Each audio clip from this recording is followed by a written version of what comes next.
Hello everyone, and welcome to Perilous Pursuits. I'm GoGo DM, and I'm proud to present my second D&D live play campaign, the Mobius Chronicles.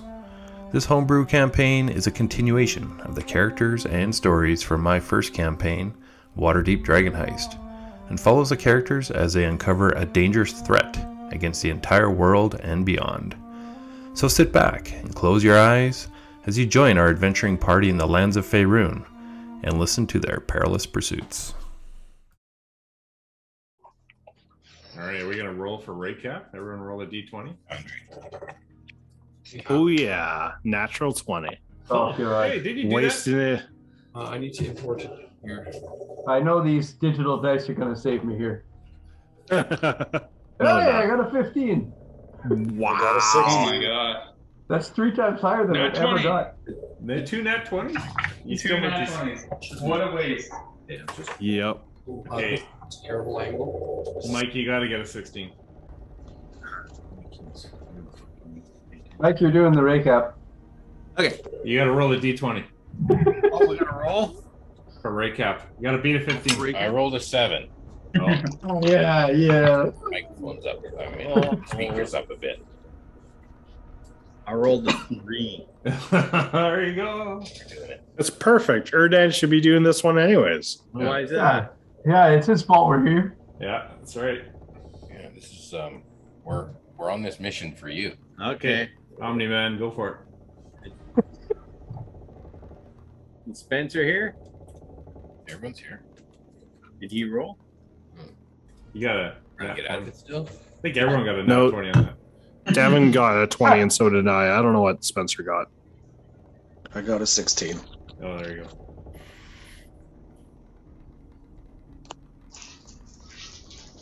All right, Mike, why don't you give us a recap? Okay. Michael, What's that? I need more volume on the speakers so I can hear what's going on. Oh, jeez. Turn it to 11. Yeah. This is a slow start. You're going to have to cut all of this out, you know. We need maximum overtone. We're going to lose all our subscribers. That's better.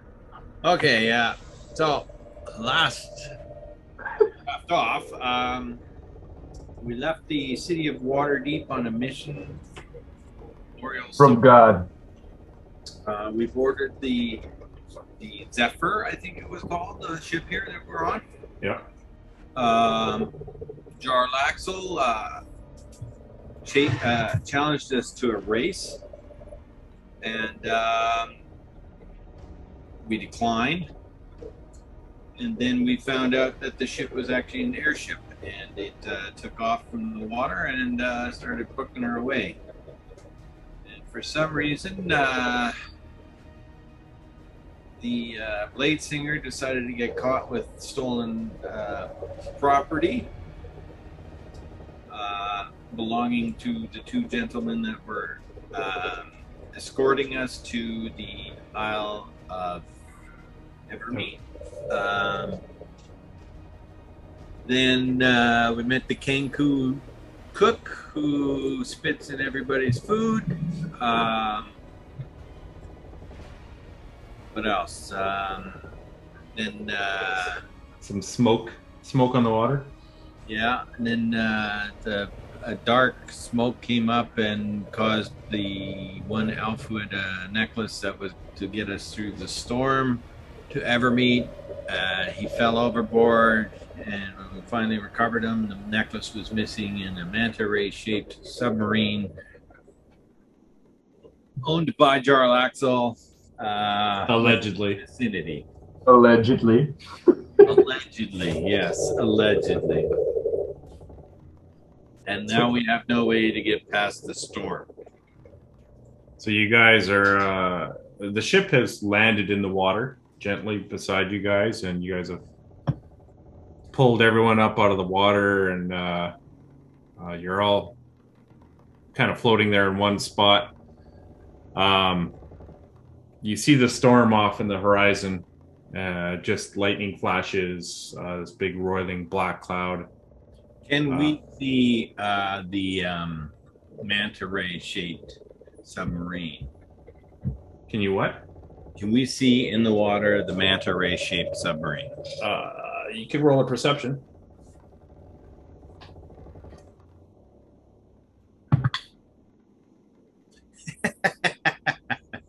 Nope, I do not see the manta ray shaped submarine. I rolled a 1. All right. You guys are standing on the deck. Everyone who's in the water is wet and shivering. Roiling storm clouds on the horizon with lightning flashes highlighting the clouds. It's like a wall of clouds. I'm going to ask the captain if this vessel is better in the sky when it comes to a storm or on the water. Well, that's a good question. I haven't been through a storm like this before. And he kind of looks over at the elves. And they kind of, with the necklace, it calmed around us like in a bubble. I don't know. Maybe in the water? Has anyone flown over the storms before? The storm, we haven't had anyone fly over the storm before. We could tried. Has anyone tried to fly over the storm? And the one elf says, no, they haven't. Not that we are aware of. All the ships that approach and leave Evermeet that get through are on the water. Why don't we don't know what. Well, at least I don't know what will happen if we tried to fly over. Can't hear you very well, Gord. Oh, I'm turned the wrong way. How about that? Can you hear me now? Yep. Okay. So he kind of says it's. I'm not sure. We could try.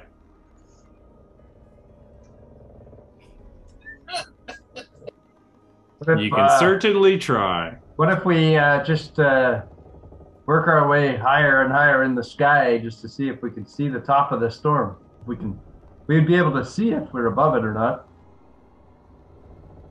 Worth a shot, maybe. Sure. Yeah, and the captain says, let's get the rigging going, and he nods to the first mate. That the Yolanda, and she pulls the lever, and the boat starts lifting up, starts approaching the storm. And it's slowly kind of rising into the sky. You feel a bit more breeze, and water. The air does get colder.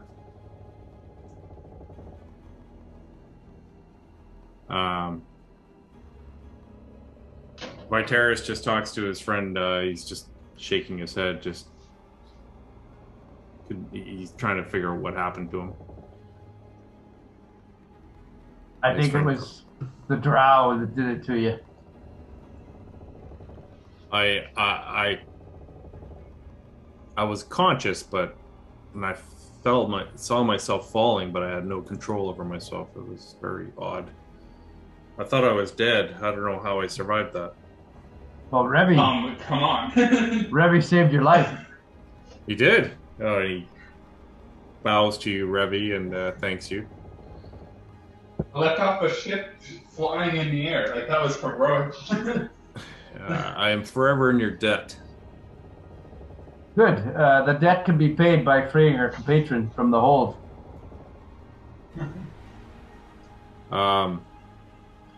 He nods and says, he looks at the captain, he says, can we, we're going to need all hands on deck. I'm willing to forgive and forget. And the captain kind of grumbles a bit and says to the first mate, yeah, release the prisoner. He's free to go. And Lucan, you get released from the from your little cell there, and the which first is mate's... actually currently Vincent, not Lucan. So,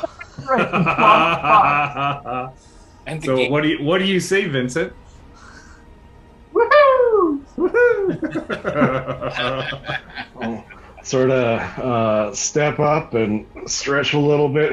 Look up. Well, it's about time, and just sort of wander off to a dark corner. And isn't the gate like the bars are like unlocked? Yep. Yeah, so she actually reaches to open the gate and her hand goes through it. And she looks over and the gate is open. And she kind of looks at you, goes, shakes her head. I don't want to know. You're free to go. Just get out of there. So you guys are all on deck. It's gaining altitude. You're a few hundred feet up in the air. And this imposing wall of clouds is above you. You do see stars above it. When you look kind of to the top of it, above it, you can see stars. Oh yeah. So the captain kind of looks to you, Erdan, and says, "What would you like to do?" Go up as high as we can go. See if we can see the top of this. So it's you can feel the mist and the spray of the storm and the rain, and it's not that there's clouds above you. It's just the winds are whipping it out of the storm and spraying you sideways almost. You guys are a few hundred feet off the storm front, and he kind of stops there, and you guys just start rising. As you kind of crest the top of the storm, you notice the clouds start to grow up as well. They seem to be matching your speed as they go up. Doesn't look like it's going to work. Magic storm. And Vitaris says, the gods made this storm to keep Evermeet safe. I don't think it'd be that simple. Good. So we know that they won't be able to go underneath it either. If the gods are that smart. That's why they have the pendant. Unless they have the pendant. Yeah. And Vitaris just starts slapping himself. Stupid, stupid, stupid, stupid.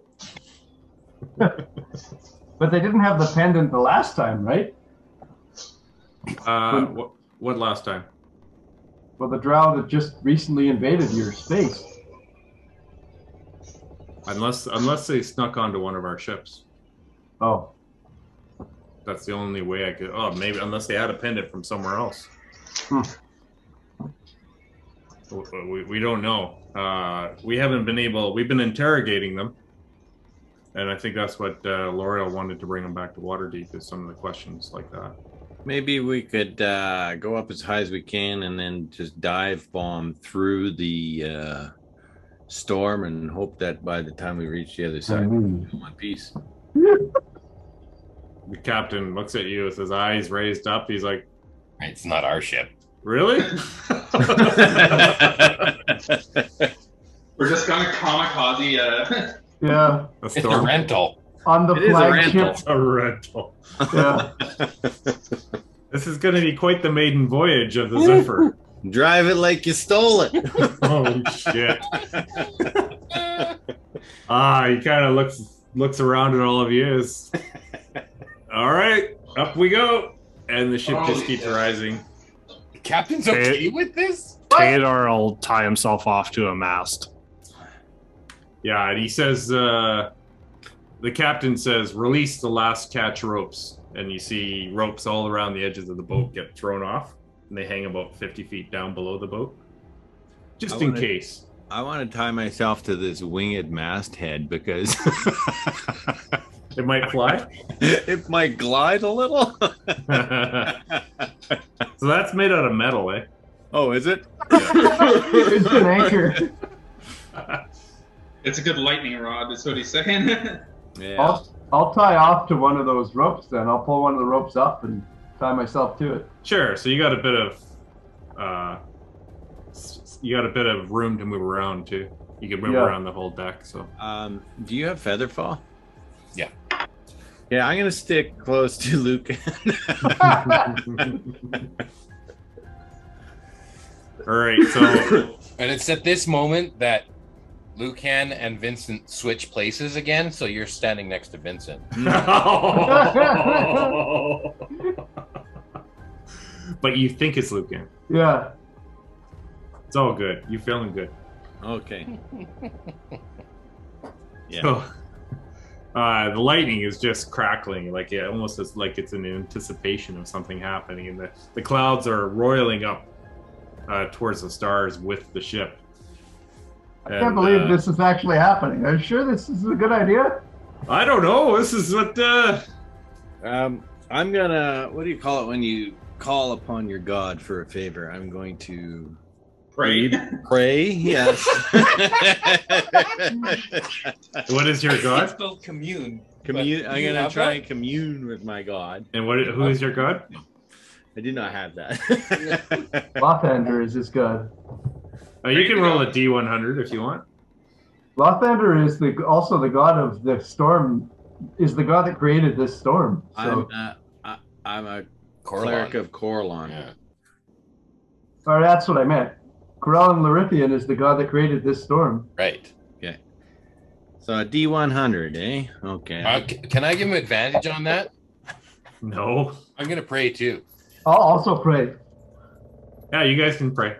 I've never heard of this god before, so I'm just Yeah, like, Bow oh, your God. heads in prayer to Corlon. You, Oh, God. you need to role play the prayer, Ray and Jason, but Mike can roll. Now I lay me down to sleep. Oh, I get up. Ooh. Hush, little baby, don't say a word. You see, What is that? 94%. Are you kidding me? No, I'm not. But for commune, you have to roll under your level. Yeah, under 10, under your level. That's I as far away can't- as... Higher is better. I mean, you don't even have commune. You're talking divine intervention, right? As you're praying, the lightning flashes with your eyes closed. You can see the lightning flash get more furious, and the thunder become louder. Do you want to roll from Ray or from me? I've never heard of this god before, so I'm just like faking it completely. Oh well, Corlon is someone who, I mean, I don't follow, but ever since I've been traveling with Erdan, I've been praying and meditating with him, and I'm considering levels in cleric. As of right now. You're test running it. He's a elven god of combat, like, and wizardry. So he'd be kind of like the god that most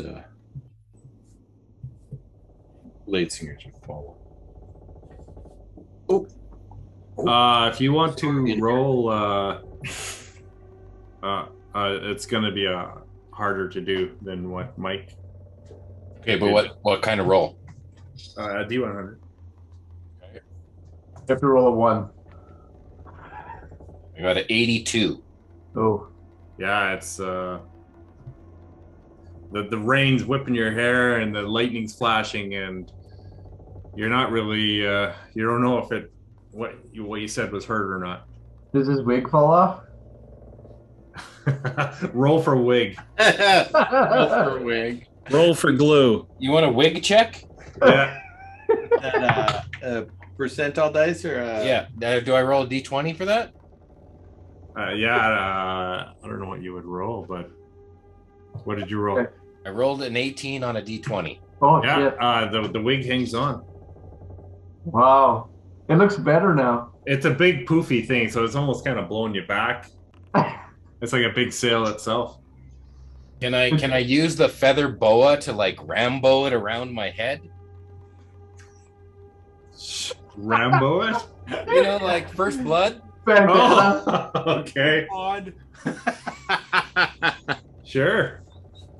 You can Rambo it.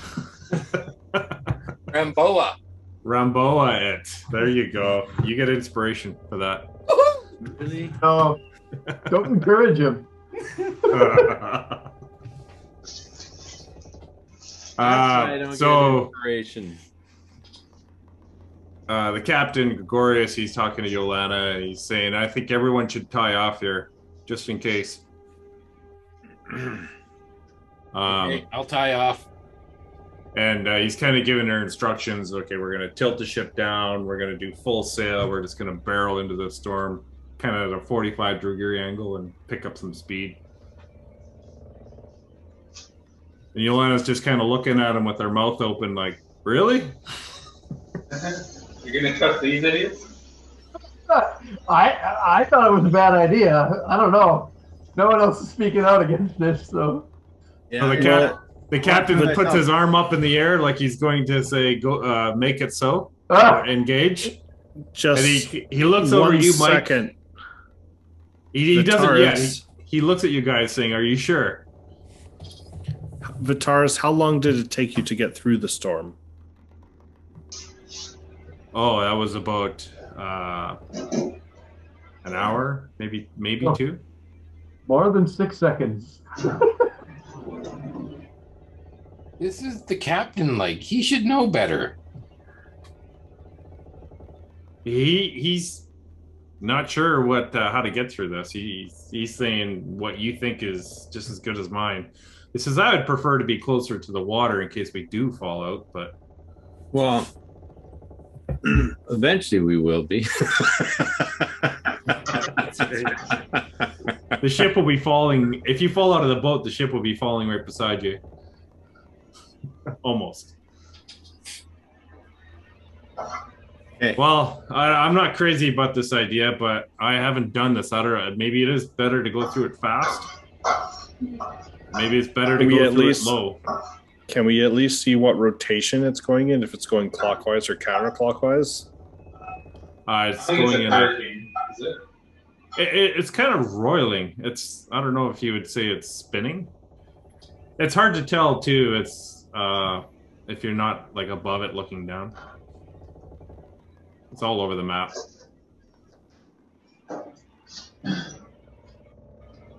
I don't know. I think it'd be better a little closer to the ground, but I'll cinch myself back on the rope. Don't your I'm here to- ambassadors have some way to communicate with Evermeet or Evermeet? We don't.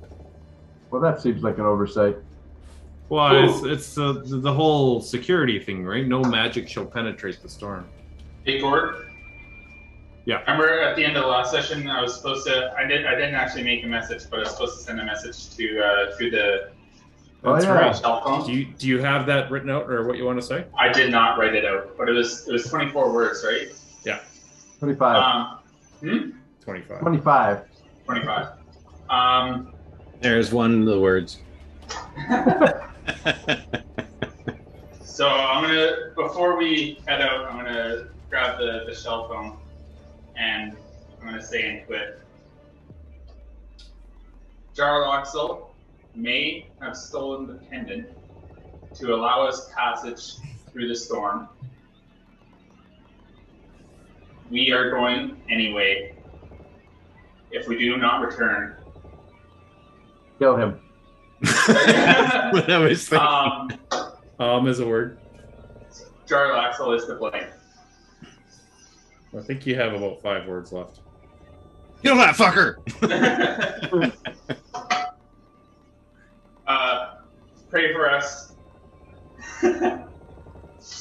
2 more words. Please, please. You Help me pooping? now. That's good enough. That's All right. 23 words is fine. Okay.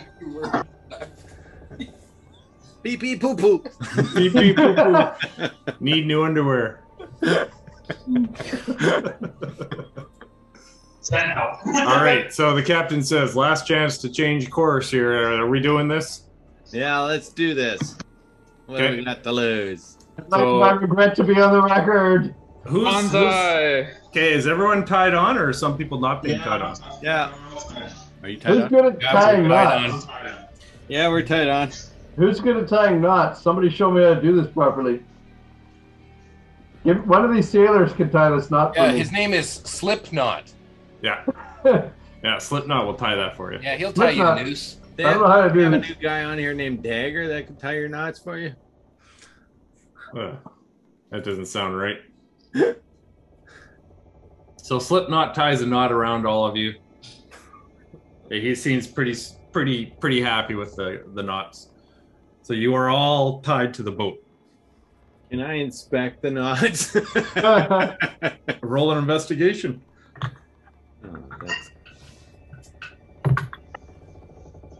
Oh, they look good to me. I rolled a 15. Okay. The captain just kind of looks at everyone and he holds his finger up. Yolana's looking at him expectantly. And he's like, "Go!" And the whole ship kind of heaves up, and the back picks up height as the nose drops, and the wings unfurl, and Yolana kills the glowing gem, and the light dies down, and the ship just starts dropping like a rock. But the wings, how they're furled out, they start some forward momentum, and this thing is approaching the storm. There's lightning all over the place, and you guys are just about to hit the storm. Anything you want to do? Pray to God. Deep breath. There you go. I pray to the god of rabbits. Foosh! You guys enter the storm. It's pounding thunder around you. There's flashes of lightning around you. Wind pelting your face. Almost feels like hail hitting you too. And the ship rocks back and forth, but it still just falls down and kind of its speed fighting against the wind of the storm. I'd like everyone to roll a dex check. Saving throw? Yes, a saving throw, please. 23. I got 12. These digital dice are amazing. I don't know. My fucking Now we got D&D storm and Beyond clouds. is freaking crashed on me here. Here, have some real dice. I rolled it. I just don't have my character sheet up now. Yeah, give me a It's your second here. plus for your decks. I don't know. My character sheet's not working. Just a second. I'll bring it up on the computer instead. Theodore with a 25.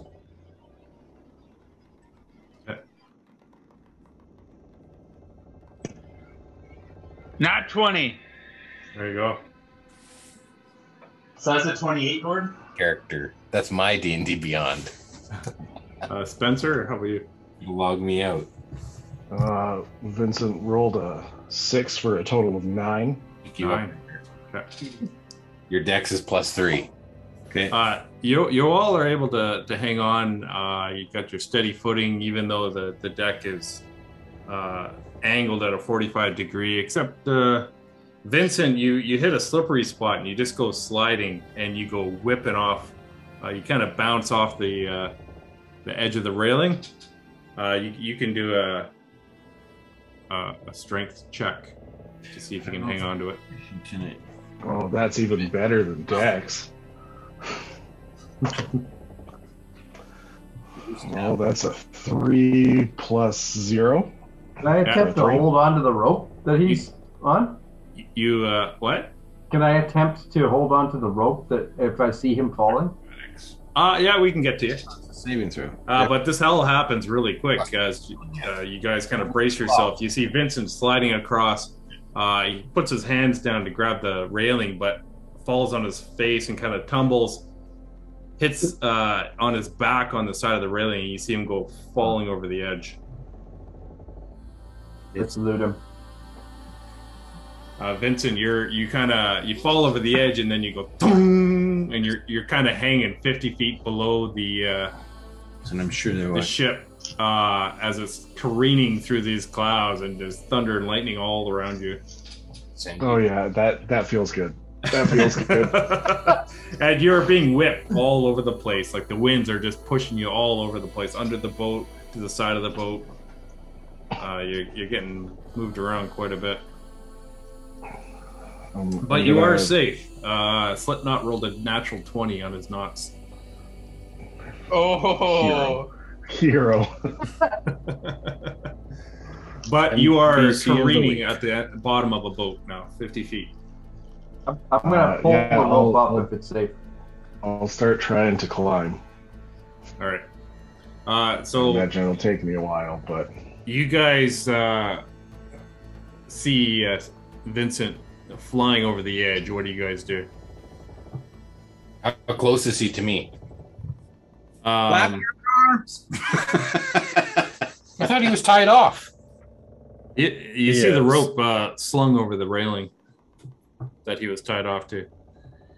I'd say Lucan, yeah, you could be down here somewhere. So Lucan and Teodar are probably the closest to it, to where the edge, where he flew off. I guess Teodar will kind of balance himself as the ship's moving and try and walk over to the edge where the rope is tied off and just start to at least grab it and start pulling it up. Okay. So Vincent, as you're climbing up, you'll get advantage with Teodar helping you pull up. So roll a strength check. that's a natural 20 plus 0 for 20. Oh, yeah. Roll a perception check for me, too. As you see the surface of the water coming at you. Wait, I have advantage on perception because of my eye patch. Can I use that? If you're wearing it, yeah. Of course I'm wearing it. Why wouldn't I be wearing it? You're on a boat? It's all the more reason to wear an eye patch. Or- If there was ever a reason to have an eye patch, now is the reason. Perception is a +4, so 19. 19. The lightning is crashing all around you as you're climbing up and being pulled up. And you look over to your right and you see this lightning bolt go cruising horizontal next to the boat. Not too far away from you, maybe 50 feet. And you swear you almost see something riding on that lightning bolt. Some creature. And then it just disappears and gets lost in the flash. All right. You climb up over the edge of the boat, and yeah, Teodar, you're over there too. So you are safe on the boat. I'm definitely not standing way at the tip up there. Okay, well, where do you guys Oh, want to really? be? I'm standing in the middle, not on the tip. I'll unpause so you can do your little move around there. We were tied down. You should be able to move to where you want to be. Do I have access to my guy? I don't think I do. I die so often, you need to give me access to this token. Or just moving to the middle is good too. Okay. Yeah, that's awesome.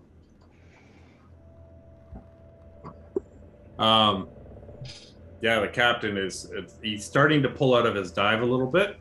He's just trying to estimate how far he's dropped, and he's worried about crashing into the ocean. So he says, we made it a fair chunk into the storm, but he's starting to level off. He just doesn't trust how close the ocean is. How fast are we going right now? You're going pretty quick. Faster than you were ever on this whole trip. Because you're basically in a nosedive. Mm-hmm. But you probably took, maybe 20% off the time to get through this storm. Just from that maneuver. Faster than a speeding bolt? Not quite. So the rain's just pelting. The storm is blurring around you. What do you guys? Just hold on. Hold on, yeah. Not much I can do. You see lightning crackle all around the ship.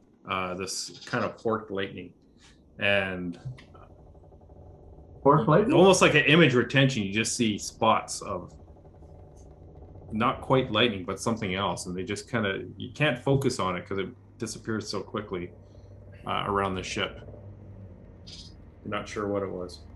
Didn't look like lightning though. I'll look over towards the group and be like, I don't know if I hit my head when I went off, but there's something on the lightning. I know how that sounds, but there was something on the lightning when it was going by. Vincent on the head. Yeah, I'll say, Vincent, what are Good you job. on right now? Can I get some? You're okay, buddy.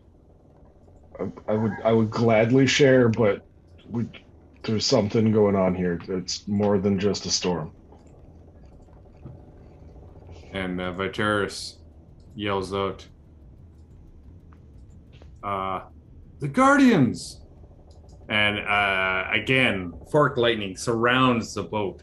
And you all see now these small grayish creatures with lightning crackling between their ears and their hands, and they're almost sliding along the lightning bolts.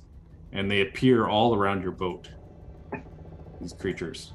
Oh, and they're numbered. They are numbered for your... Okay, we have like 2 guardians with us. We'll be fine. Come in peace. Yeah, we're your friends. Don't worry about it.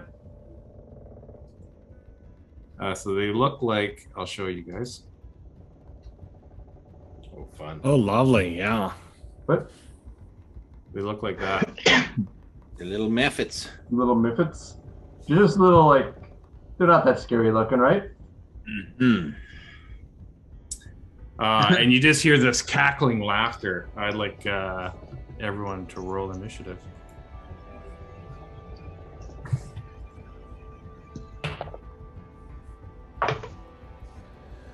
That sucks. Can we have Calamar speak to them on our behalf? Clearly. These are like Calamar's buddies. He says the only thing that protects from the Guardian is the amulet. What about Calamar? What does he do? He's my buddy. Does he look prepared to fight? Do the elves look prepared to fight? They're drawing their swords. Okay. So there's a few more of these things that are showing up, and they look like they're going towards the elves, and a few of them are going towards the ship crew. So what you see here is probably the ones that are going to be going after you guys. So, Lucan, what'd you get? 21. Erdan? 9. Teodar? I rolled a 3 for 12. Holy shit. Revenant? 9. Vincent? 11. And Jack? 15. 15? 17. 17. Okay.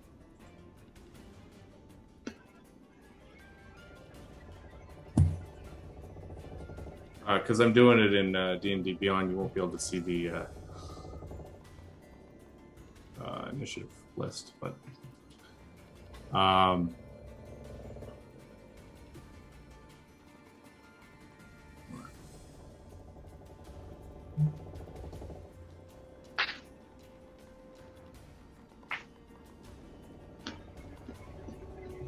right, so this gremlin here.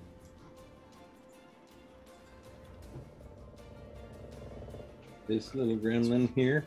This guy right here, he flies right at you, Erdan. Can you? No. Aren't we? Isn't? Yeah. I thought I was tied up beside Lucan. Yeah, why did you move your guy when he unlocked everybody? Yeah, I should have been right beside him. You're over here? Yeah. All right. On the other side of the map? I don't know. Away from all the enemies? I actually was also right behind that, too. No, I said I was going to stick with Lucan because he had feather fall. That's fine. So this gremlin flies all the way next to you. Exactly. Just bring them in. Yeah. Yeah. Do I get an opportunity to attack on that as it flies past me? No, it moved just past you. Just out of range. Shucks. I thought you had reach. So it reaches out to touch you with an 11 to hit. And that does not hit. All right. The crackle on his fingers just misses you as it swipes you. Oh, my nuts. Got crack fingers. Lucan, you're up. Lucan, is he? I'm tied up right now. I'm tied down to the deck. No, you have a 50-foot rope to the railing, so you can move around this whole lower deck. Okay. I would like to cast Greater Invisibility on myself. Does that make the rope invisible too? No, we'll say the rope is just hanging there in the air. And the gremlins look at it oddly. The rope I think would be invisible too, I guess. Well, because it's attached to his part of his equipment right now. Yeah, it would be. Isn't the boat attached to the equipment too, then? So the whole boat disappears? Turns invisible too. Okay. And all right. If you guys really want it, so then the rope does not turn invisible. No.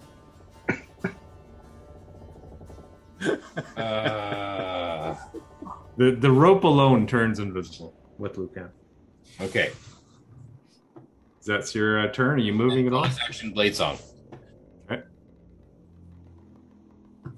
Gremlin number 2. He's going to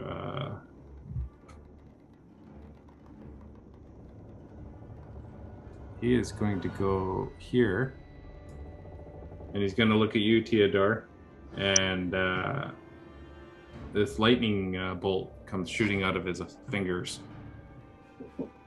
And he rolls a 23 to hit. Well, it's not a save. Okay. No, it's a that hits. melee attack. So you get 2 points of lightning damage. Oh, fun. And I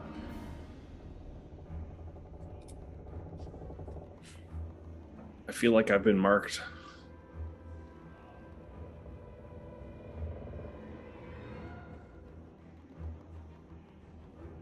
Okay. Next up is gremlin number 3, and he's actually going to go right up to you and attack you. There, for 23.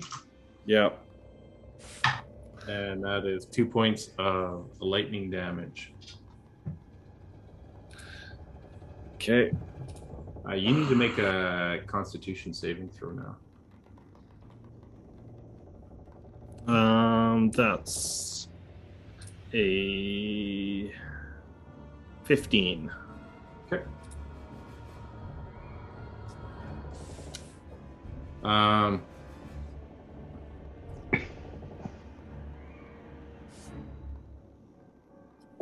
Just reading what happens here.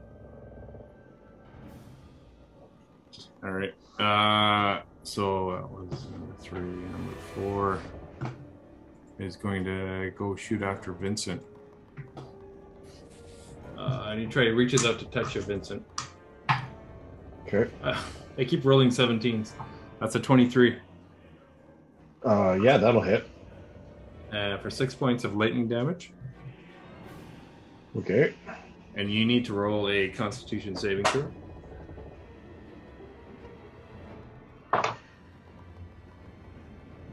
That's a 19 plus something. Okay. That's a pass. You passed as well, Theodore.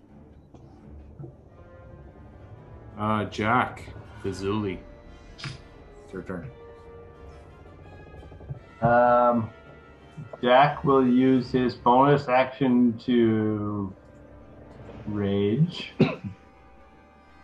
And when he rages, a lashing spiny tail strikes out of his ass. I was wondering about His that. regular puffy tail. Out of the normal tail place that a tail would generally pop out of. This cute So little the- wiggly tail turns into this. So death the tail machine. sphincter opens and this tail shoots out. Oh, yeah. Yeah, exactly. It's a hen tail.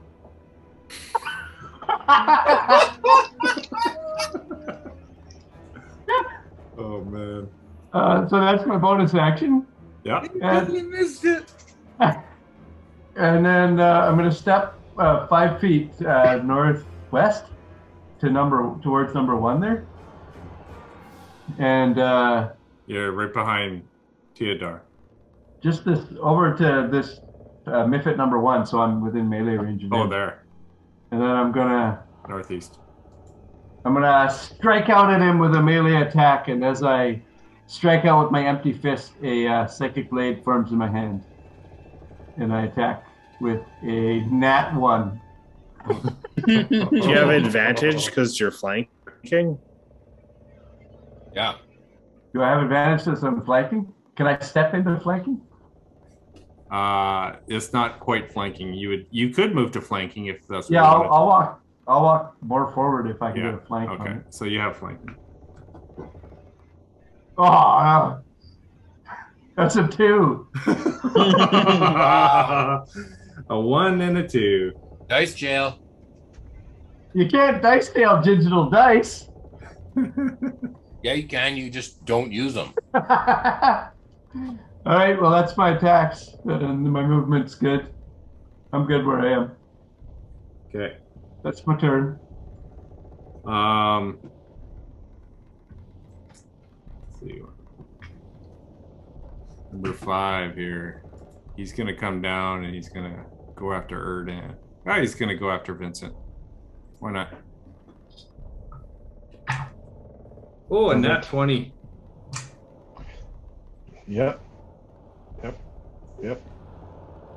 For 7 points of lightning damage.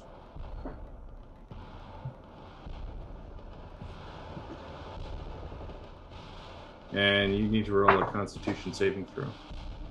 That's probably a fail. I think a 2 plus anything isn't going to be enough. Yeah, you're in trouble. 2 plus 5, 7? 7? 7? Yeah. So you are. Let's read this.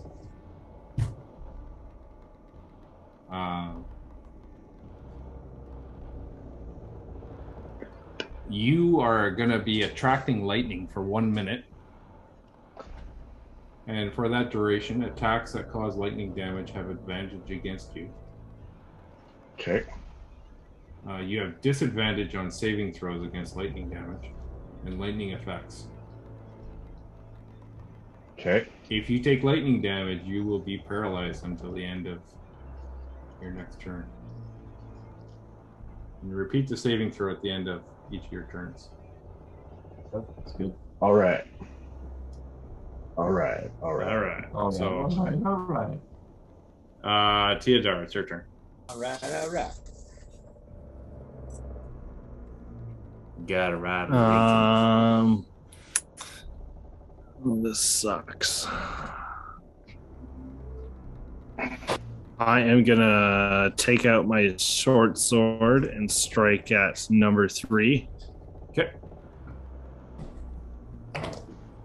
Does a natural 20 hit? Nice. Natural 20 does hit. I'll use D&D Beyond for this. That's a lot of D6s.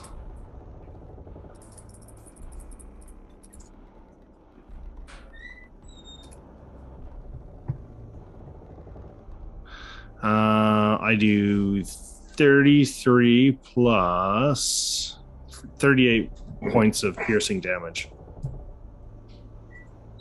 Yeah, that thing's dead, but as you touch it with your metal sword, Shit. Its discharge comes out and gives you 5 points of lightning damage. Okay, I will. Does my reaction charge at the end of my turn or at the beginning of my turn? Start of your turn. Oh, shit. Okay, I'll take 5 points of damage. Oh. That's it for me. Okay. What do you use your reaction on? I did not use my reaction. Oh. I was going to use it if it recharged at the end of my turn, but at the beginning of my turn, I don't want to use it. This guy flies down to you, Jack, and he's going to attack you. Number 6. I say, no, go for the sorcerer. He's fine. That's a 19 to hit. Oh, yeah, that hits. For 1 point of lightning damage. Oh, I can't even half that. Okay, roll a roll a Constitution saving throw. Yeah. That's 14. Yeah, you're good. Oh, nice. And for 7, he's going to come over here to you, Lucan, and attack you. Lucan's invisible right now. Oh, then he's going to fly towards Erdan and bump into someone. Do I get opportunity attack? Well, he's just going to bump into something. He thinks it's the wind. He's going to go right there. So he doesn't go out of your range. He's going to attack Erdan. For 23. That hits. 22, actually. That hits too. 6 points of lightning damage. And you need to roll a Constitution saving throw. I think so. Rolls good. 16. Yeah, you're good.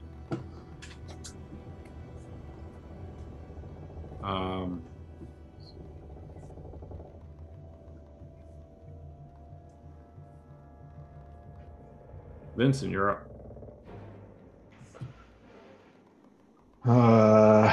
Okay, I'm going to sort of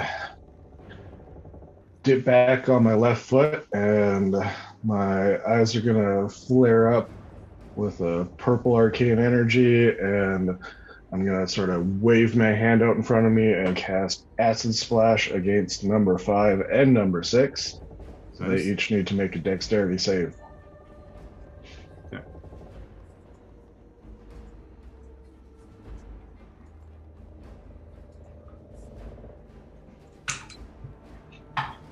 Oh, natural 1 for the number 5. Perfect.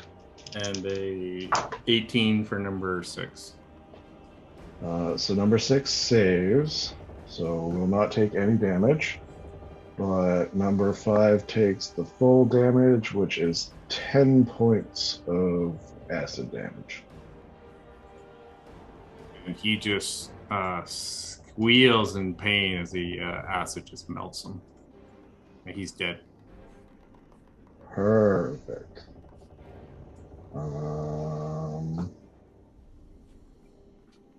The bonus action. I will. No, that's not going to be worth it. That's going to be my turn. Okay. This gremlin here is going to go fly.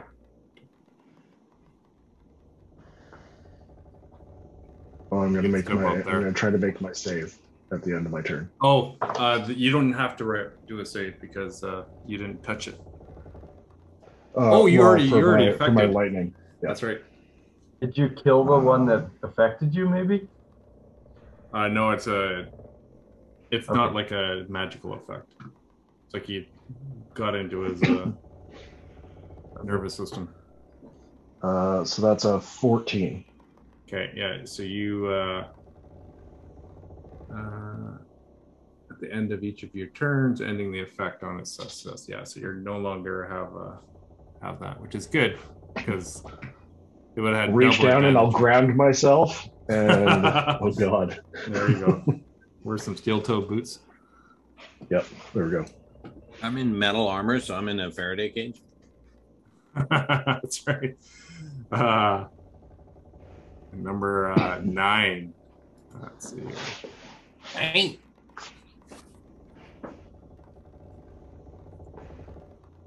He's heading towards you, Revy, but he can't quite get to you.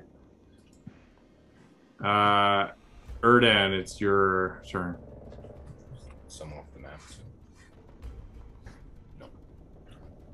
Erdan is going to cast Spiritual Guardian at 4th level. Oh. What?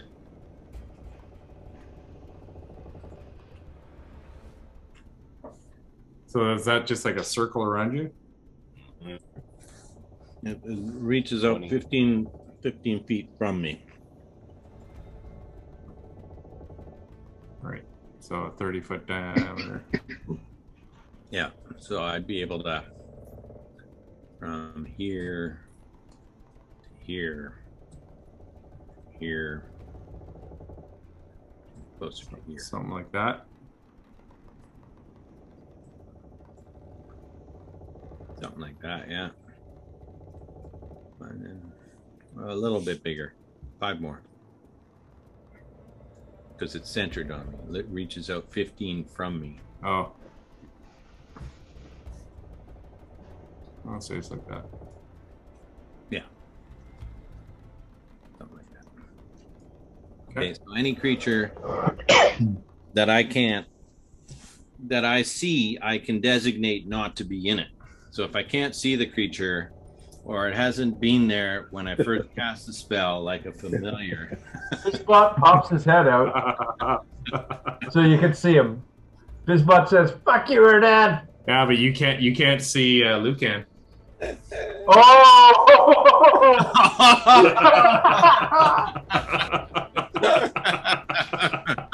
I knew it. He knows I'm there though. I'm He doesn't know where you are. back He probably thought you wouldn't have hung around here. He would have definitely moved away. Now you can move there because I'm poking him in the back with my spear. I mean my longsword. It's happening.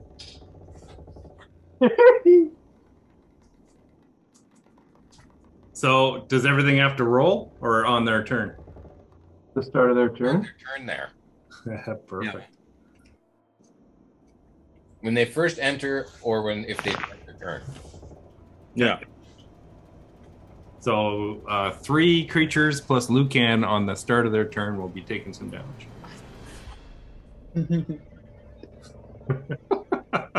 Worthwhile.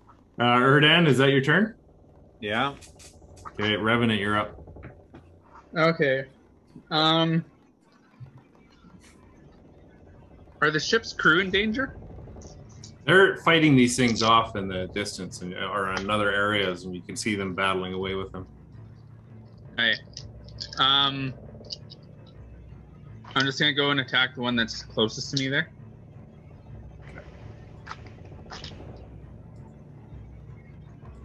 Can you access your character?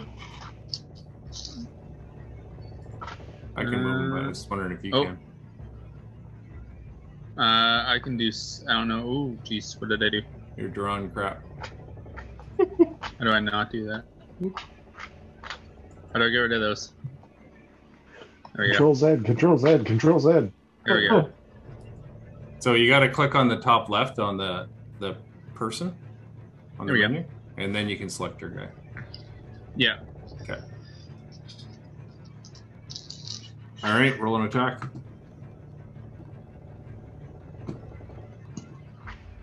Oh my god.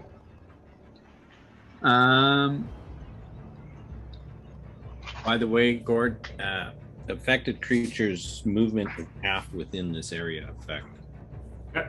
11. 11 does not hit. Okay, we're gonna try and hit him again.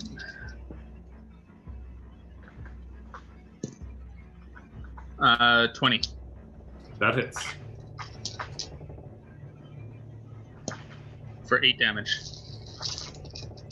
You smack him with your staff, and he just squeals in pain as he goes tumbling off and falls below. He's dead. Okay. And then I'm gonna run over to the other one there. And then, I guess I can move my character. Yeah. See, I moved 1, 2, 3 spaces. I can move 5 more. 1, 2, 3, 4, 5. Is that close enough to attack here? Yeah, you're 5 feet. Okay. And it's going to be an unarmed strike. 12. That does not hit. Okay, that is the end of my turn.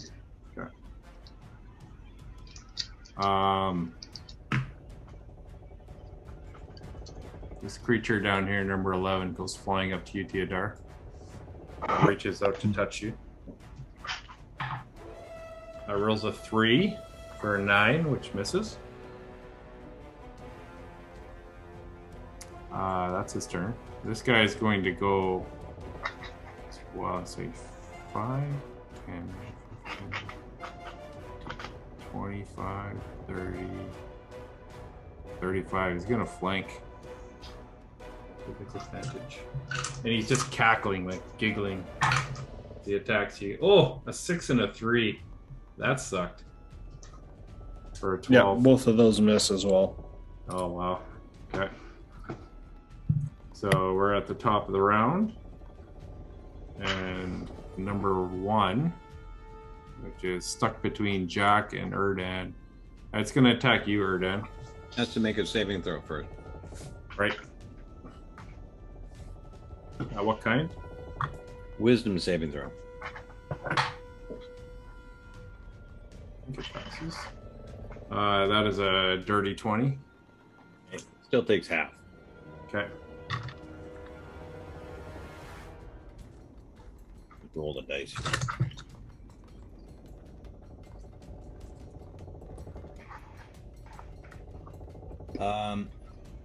15 points of damage. Radiant damage. Yeah, it just kind of blows into a million pieces and disappears into the wind, dead.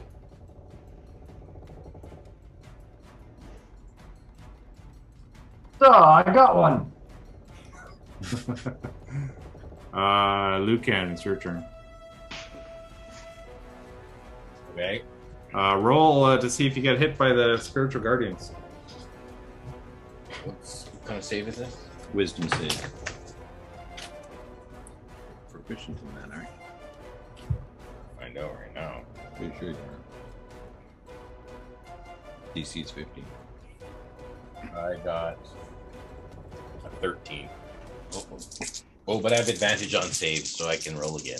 You had your Well, it's plus 1, so it's 16. It's not an advantage. 16 doesn't save? Yeah, it does make the save. So it's half damage? Yeah. Oh, well, good thing I rolled low. 9 points of damage, so half of that. 4. I take the 4 damage. Right, so it's your turn now. Okay. I'd like to move 2 squares north of Erdan. Can I do that? Like up here? Actually, I'll just be right above Erdan. Not 2 squares, just 1 square. There you go. And I'm going to cast Thunderstep. Okay. I'm going to take you with me, if you're willing. I'm willing, I guess. I'm unwilling. Where are you going? We're going to move this spiritual guardians to get more people. Oh, okay. I'm going to go to the... Yeah, I want to go beside number 12. I want to go to the left of number 12. How far diameter does Thunderstep do damage, though? 10. To me. Ah, okay. Jack is not pleased with you. Oh, Jack, I should be able to get 6 and 7, 6 and Erdan. 7. And Erdan. No, Erdan goes with me. Oh, so he doesn't take the damage? No, the damage happens after we leave. Ah. Okay, so Jack, 6 and 7. Motherfucker. Blowing the boat up. That's a con save? I think so. Yeah. Yeah. I got 19. That should make it. Yeah, that makes it. Is it a half damage thing though? Yeah. And this gremlin needs to do a. Sorry, what kind of con save? Yeah. That is a 13. That fails. Okay. That was number 6.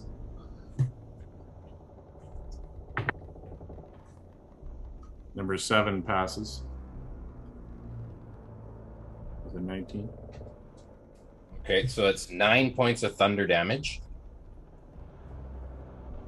total. It looks like it doesn't do as much damage to it. It seems. Okay, but now 11, 12, and 4 have to save for spiritual guardians because they've just entered spiritual guardians. Does 7 take half damage on a thunderstep? If he saved. He did save. So he is. No, wait. Sorry. 6 does not take any damage because he is immune to thunder damage.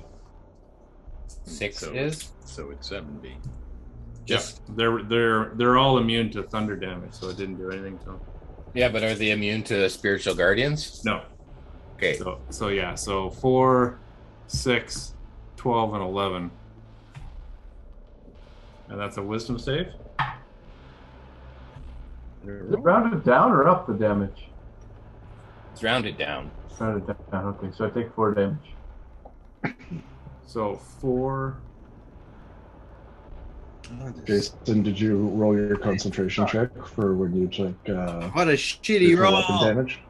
Okay. Number 4 failed. What's the damage? So 10 points of damage total. Okay. So 4 pops out of existence. A 1, a 2, a 3, and a 4. Okay. On D8s. That's not good. No. I failed my concentration check, and so I'm visible again. Okay. 4 pops out of existence as the damage kills them. I'll do number 12 or number 6. He fails. He pops out of existence.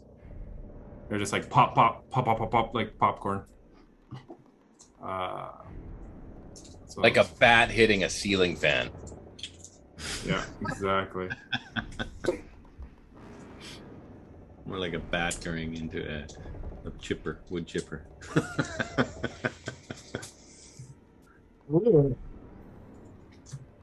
And then 11 and 12. Okay, let's see what they do. 11 gets a... What's a DC? 15. Yeah, it got a 16, so it passes. They take 5 points. So half damage? Yeah. At 5. It looks weary. And then 12 gets a 12. So it takes full damage. And this dude pops.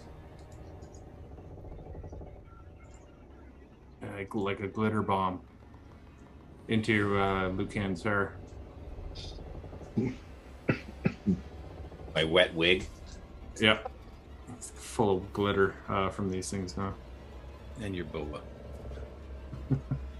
All right, so that's your turn. That's quite the turn there, Lucan.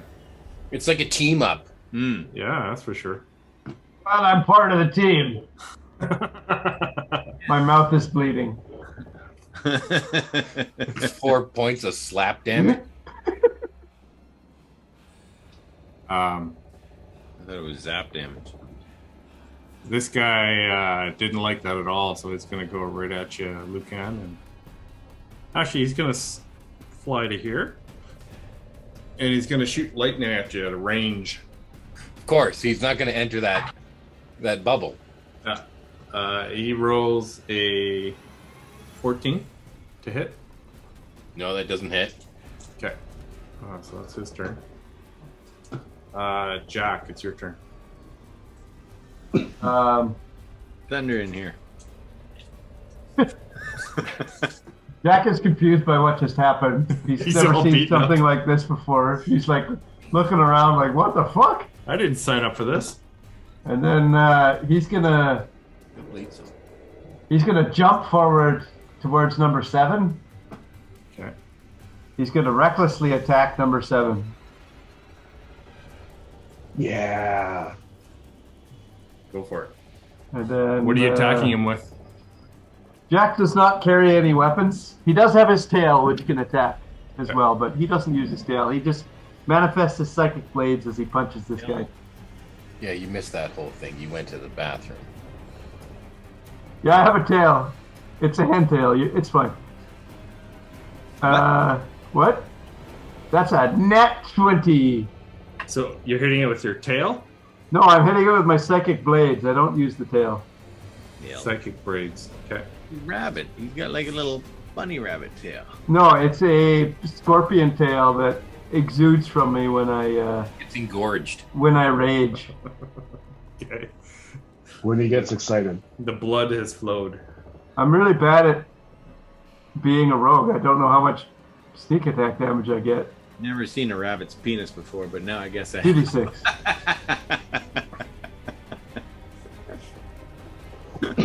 All right. So what did you roll to attack? Nat 20 to hit Yeah. for 29. And then I do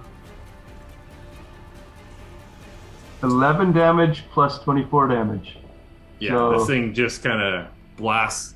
It goes into dust, which seems familiar. It's almost like it was disintegrated. And then I've still got room to move. I'll move up to beside Revy.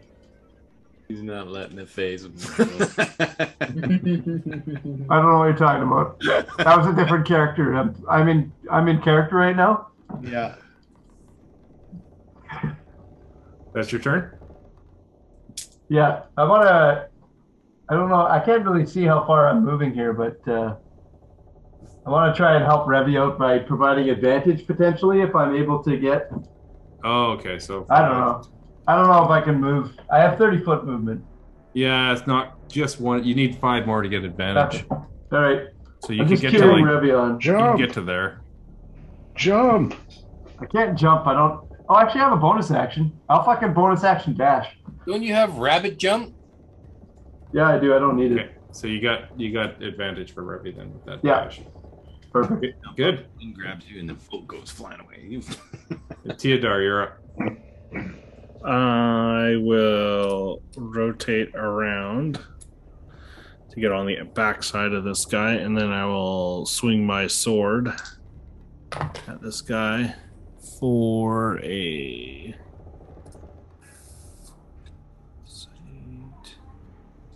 22 to hit. Yeah, that hits. Um, 10, 14 plus 19 points of, I guess, piercing damage from a short sword. You just swing at it and it turns into glitter all over Erdan. Lightning glitter. It dies. All right. That's my turn. All right. Let's see here. Vincent, you're up.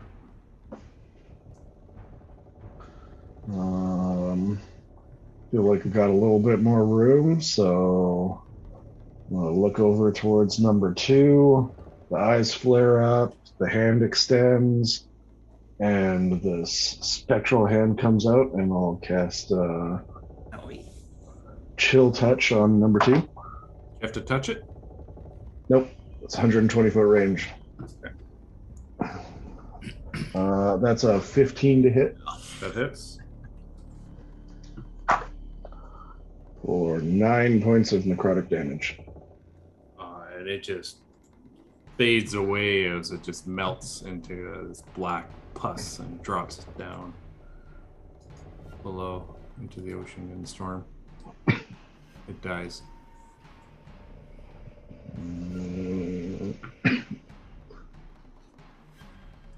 That's your And turn. I will stay where I am. Yeah, that's my turn.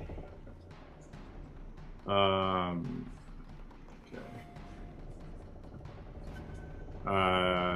Number 8 will attack you, Revy. It's gonna reach out and touch you. Touching. For an 18. That's a miss. 18 misses, wow. Okay, and then number 10 comes flying in. 10, 15, 20. And it's gonna shoot you from range. Lightning out of it, and it goes whizzing by you, it doesn't hit you. Top of the order. Lucan. You are now visible. Yep.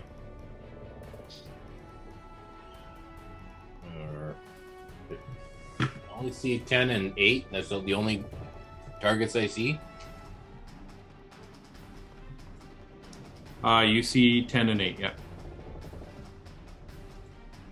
Right. I will.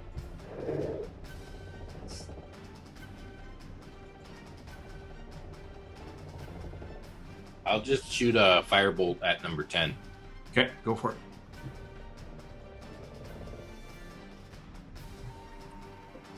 Okay.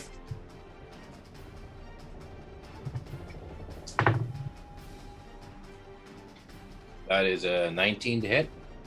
That hits. And that's 10 points of damage. This firebolt just inflames this gremlin, and he just burns up and crisp, and he falls overboard into the storm below. He's dead.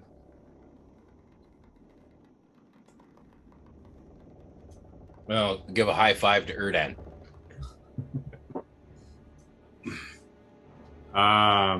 Hey, Erdan, your god isn't very strong.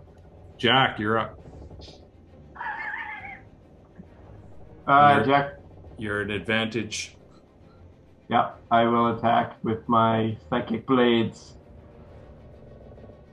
Your what? My psychic blades. What are they? Are they real? They're psychic. Okay. That's a 15 to hit. That hits. Oh wait, I have advantage. It could be a nat 20. I think the question. That was a nat 20. Oh Right. wow. Right. The question wasn't, are they real? Do they conduct? Yeah, are they metal? No, they're not metal. They're made out of my mind. Yeah, but Is your mind does your metal? mind conduct electricity, or is it like? No, it's a rabbit mind. It's very small. It doesn't conduct anything. You're a pretty metal kind of guy, though. No. You have a mind like a steel trap. Yeah. Steel being the key word. So that's 18 damage. 18. And as you drive your sword into it, it just screams out, and it's this cackling. It just yells out to the storm, "Mother!" And it just falls over dead. And I am your mummy. Fucker! so at that, you've killed everything there. You hear thunder strikes starting to increase in frequency, and lightning starts forming more active. Say something. You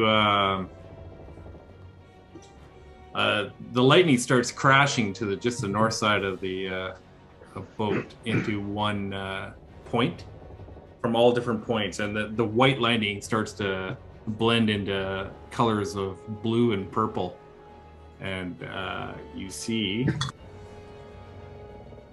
appear just off the.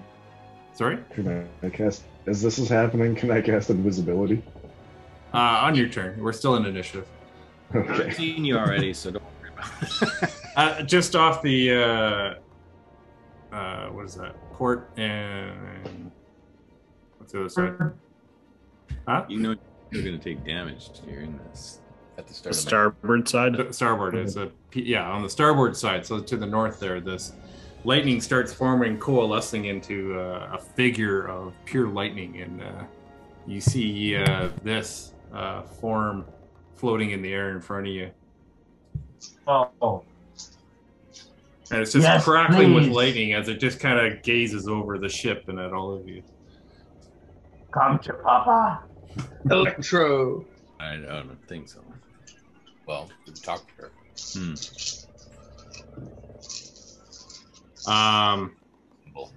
So that, Jack, it was your turn last.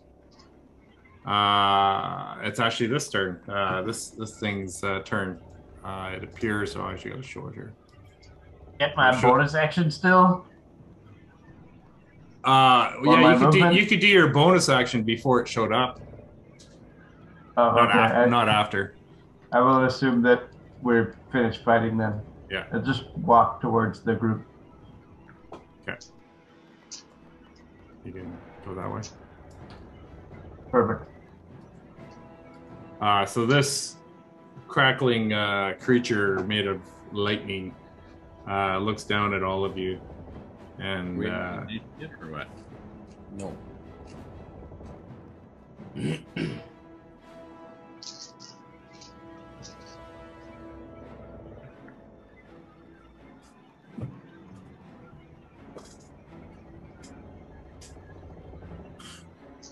Thundering all around.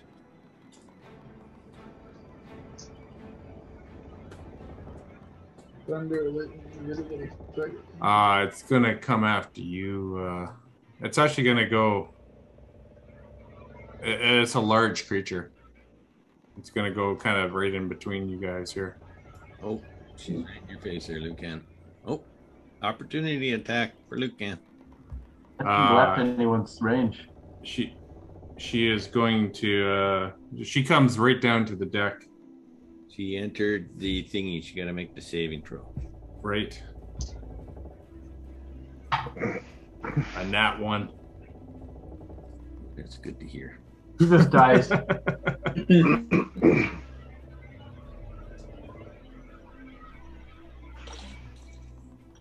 have to make your damage roll. I am making my damage roll. Of course, it's going to be shit again because this dice. Well, that's not bad. 24. That 24 points of damage? Yeah. That's pretty good.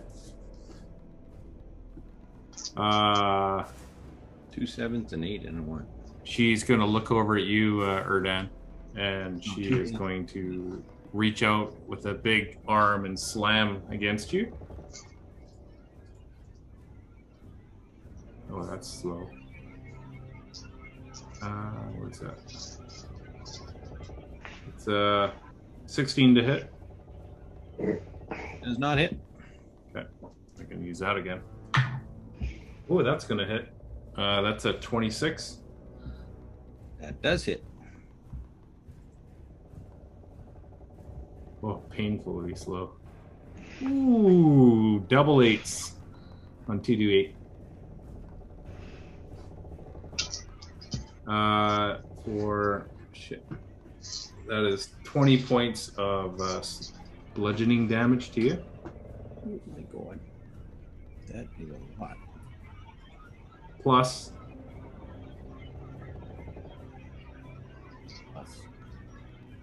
oh fuck. I rolled 2 10s for 2d10 plus 20 points of lightning damage. Holy fuck. And as a bonus action, she's going to teleport 30 feet over here. Yeah, I'm out. I drop to the deck. And everyone who was within 5 feet of her, it's going to take 1d6 lightning damage. Is there no save for that? Saving throw. You lose. It says each creature within 5 feet of the animated breath after it teleports takes 1d6 lightning damage. Okay. Teleport. So that's me and Revy? No, from where she left. Oh. And she rolled a 6, so 6 points of lightning damage to Vincent, Lucan, Erdan, and Teodar. Don't we get to make a save? Nope. It's not how it's written. All right. It's like as she teleports away, it just blasts out lightning and you take automatic damage. Okay. Kind of like thunder step or whatever. Ring of death. So that's a death save that you lost? Yeah, and you can get rid of my red ring of death. Right. And the heat down. So that's Teodar, you're up next. I never even got my second turn. Yeah, I've only had one turn so far.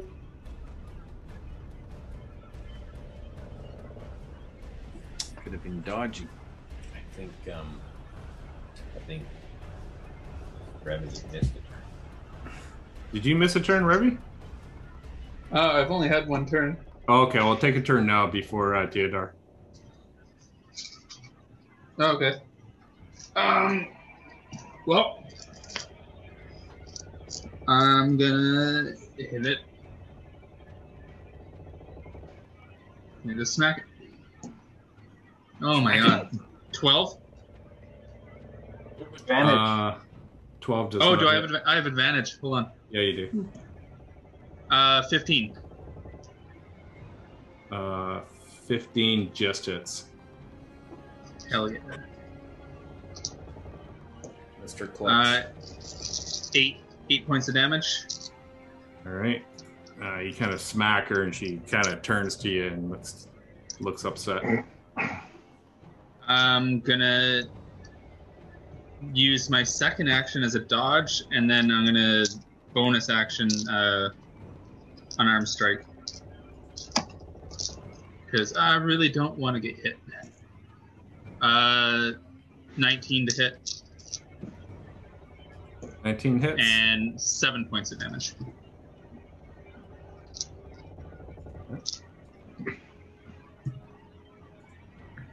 And that's the end of my turn. And I took a dodge action there, so. Yeah. So Teodar, it's your turn now. Okay. 5, 10, 15, 20, 25. I'll get beside Jack. And I'll be like, oh, this can't be a good idea, and reach out, swing with my sword. Use mind hoping- blades. Hoping for advantage with Revenant. Yeah, you get advantage. That's a 20 plus to hit. That hits. On this swing, I will click the button at the bottom and engage my once a day ability. Oh, probably a good choice. That is 45 points of piercing damage Oh, as the blade drops in and the blade vibrates as it punctures. he reels back and stares at you like shocked. And I will bonus action dash. Shocked? You say you were shocked. She is shocked. And I will move away from the scary lady. Okay. And that's my turn. All right. Vincent, your turn. I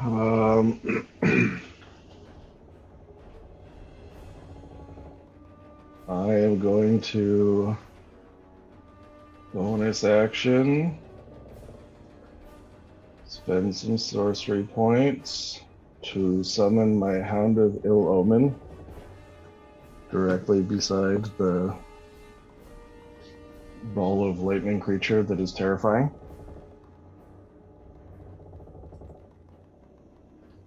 Which is going to give her disadvantage on any spell saves that I cast. And Now that he's there, I'm going to cast Blight. So that is a con save of 15 that you have disadvantage on.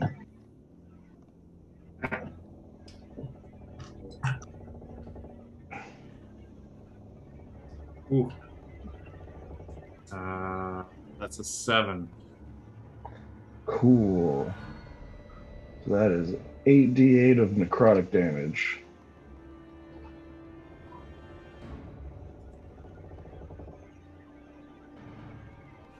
Which we'll roll on D&D Beyond very slowly. Yeah, it's pretty slow right now. But it looks fantastic on my screen. That is 37 points of necrotic damage. This green pus and dark pus starts growing over this lightning form, and she starts to scream, and she's just curling up into a ball, and as your necrotic energy covers her, and she just screams out, and she just bursts into this huge lightning explosion. But lightning attacks hits out at all of you guys within 5 feet.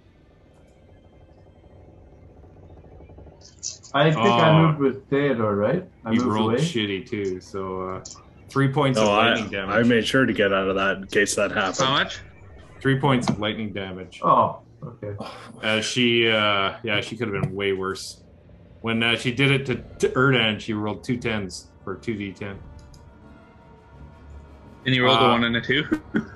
Yeah, exactly. So she's dead. Well done. Whew. And the storm. Are we still in initiative? You're still in initiative. You think? Well, I'm No. waiting for my No, turn. you're out of initiative now. The storm actually calms. The clouds, they seem to be breaking up a little bit. We have broken the I tend to everlasting dance storm. Can I check on the crew? Yeah, they're still. You look, and one of them is still fighting one of those gremlin things, and it as Joanna, and she just smacks it with a sword that she has and kills it. And that was the last one. Okay. You see Slipknot on the deck. He's unconscious. Is he stable? No one has been over to him yet. They were all fighting. He just looks down. Alright, I'll go stabilize him. Yeah. So you stop the bleeding. He looks like he is stabilized now. Okay. And all the captain, the elves, they all look bloody. They got lightning scars all over them, and they're bleeding from various areas. A single point of sunlight shoots across the deck as you see the clouds starting to break.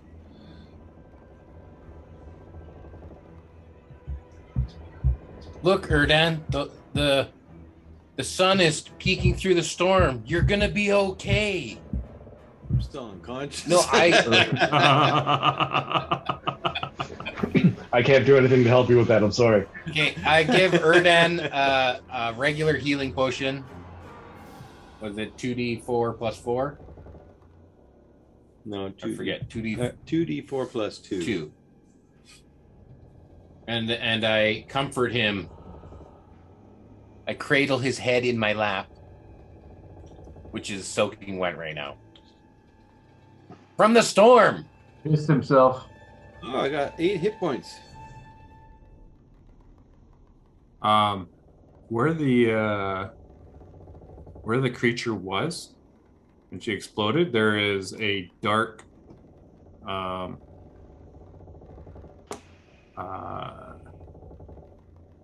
where the smoke clears or was, you see a dark gray rod with yellow bands on it standing vertically within one end stuck in the wood of the ship's deck. I take it before Revy does. I boot Revy out of the way. It seems to be glowing good. It's glowing a dull red. It's glowing a dull red glow. So it's like red hot. So you take 6 points of. It ended with my turn, so the hound grabs onto it before anyone else can.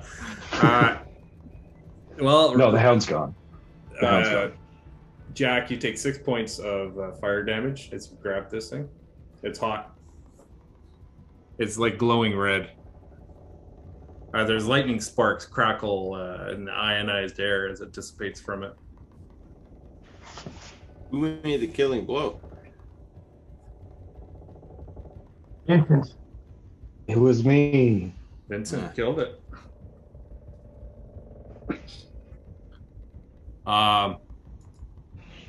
The ship's crew, they come down, they're kind of weary and they're kind of patting everyone on the back and giving out hugs and all that. So I think we made it.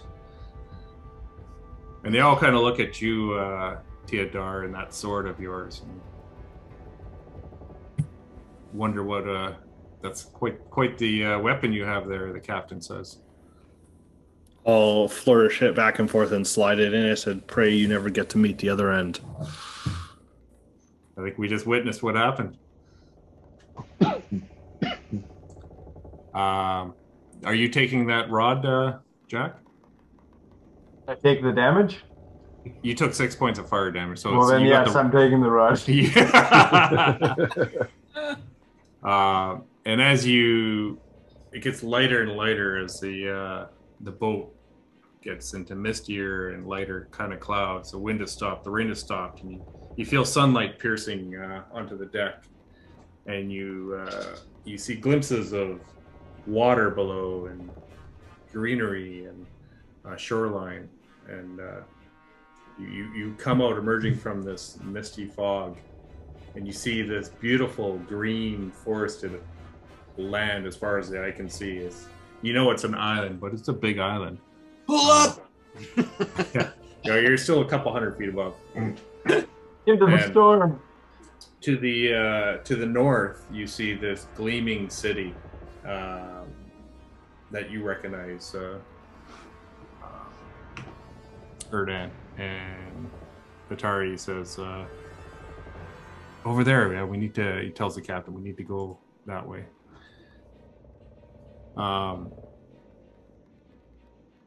Upon getting through the storm and all the crazy weather, Teodor will be kind of like stretching out a bit, and as soon as he sees the sunshine, his head kind of drops down, his like hood pops back up.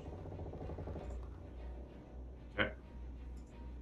Erdan's gonna get up, thank Lucan, take his boa off and wring out the water and put it back on him.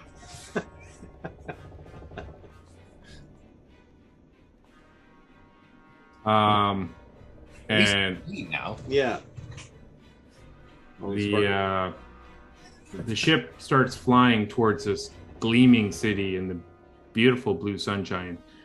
From this side, you don't see the storm at all. You see gleaming waters as far as the eye can see out to the east where you came from. You see beautiful blue sky, maybe a couple little clouds here and there, but we should keep an eye out for the sub. You can roll a perception if you'd like. Up high now. Yeah, I'd like to also. I'll look. I've got a hard case of wanting to kill Jarl Axel, so. I think we all do now. Now that we're through the storm, maybe the elves can use magic to talk to their people? Teodor rolled a 24 for perception with a natural 20. I rolled a 19 with a +2 for 21. Shit. We're all like, freaking hate this man. I got a 23. What'd you get? 5. You're looking at your wig. Erdan and Teodor, you don't see anything, but you notice a strange wake in the beautiful blue waters and a shadow under the water, and then it disappears. Looks like it's heading north. I go, Captain, look, dicks are us. And he looks over. He's like, "Where? I don't see anything." Where the wake is. It blends in with the waves. He doesn't see it. You can say where? What? So as you guys approach the city, oh, not that one. A giant dead dragon. Oh yeah, you just you go again. back, flashback to Okay, turn around, guys. You get a flashback of when he was dead. Oh, I can't remember the name of this city, Erdan. Do you remember? No, I can't. It was in your back. It's the capital city? The capital city, yeah. Littlespire? I think that was it. I knew I wrote it down, but The main city is Littlespire. yeah, so that's it. Whifflefire. Nipple spire? Nipplespire? Nipplespire is now canon. And you see these two large domes with little little knobs on the top. And right between there, Captain. you do a once fly over the city, and it's just a gorgeous city. It's beautiful. You see people walking the walkways and boats in the harbor, and you see this great navy in the harbor beside the city. It's just massive boats and hundreds of warships. And you know, Erdan, that the elves are known to have one of the greatest navies, if not the greatest navy in all of Faerun. No one challenges them. One boat especially just seems bigger than all the rest. It's like a capital ship, and it's just massive and omnipresent amongst all the other ships. Beautifully built too, like carved and all that. The architecture is beautiful. The captain points down to a dock, and he's talking to Vitaris as he's doing and coordinating with him. You see a flagman down at the dock, kind of waving at you guys. You guys settle down, and you land in the water right beside the dock. And an elf runs up the plank and greets Vitaris and Kolomar and gives him a hug and says, "Welcome back, brothers," and looks at you and says, come, welcome guests. And then he notices you, Erdan, and he kind of stops a bit and he says, "Let's get you guys cleaned up. The king will want to see you soon." So Tell the king he's been invaded by more drow. that's concerning. You should check under the water. And he kind of looks at you strangely. Under the water. Okay. And he says, "Follow me," and they lead you to a carriage, and you're driving through the city, up a bit of a hill towards a large castle. Do you guys want to take a second to chat while you're in the carriage? All of you in the carriage, including Vitaris and Kalamar. The captain and his crew are staying behind to, the ship needs some repairs from the attack and the winds and the storm. So they're coordinating that. How long has it been since that battle on the ship? The ride down to the city and the ride in the carriage, would you consider it a short rest? Yes. Hit dice? You guys can do a short rest if you want now. I'm going to arcane recovery. I'll use a couple hit dice. The lowly rogue hit dice I'll use.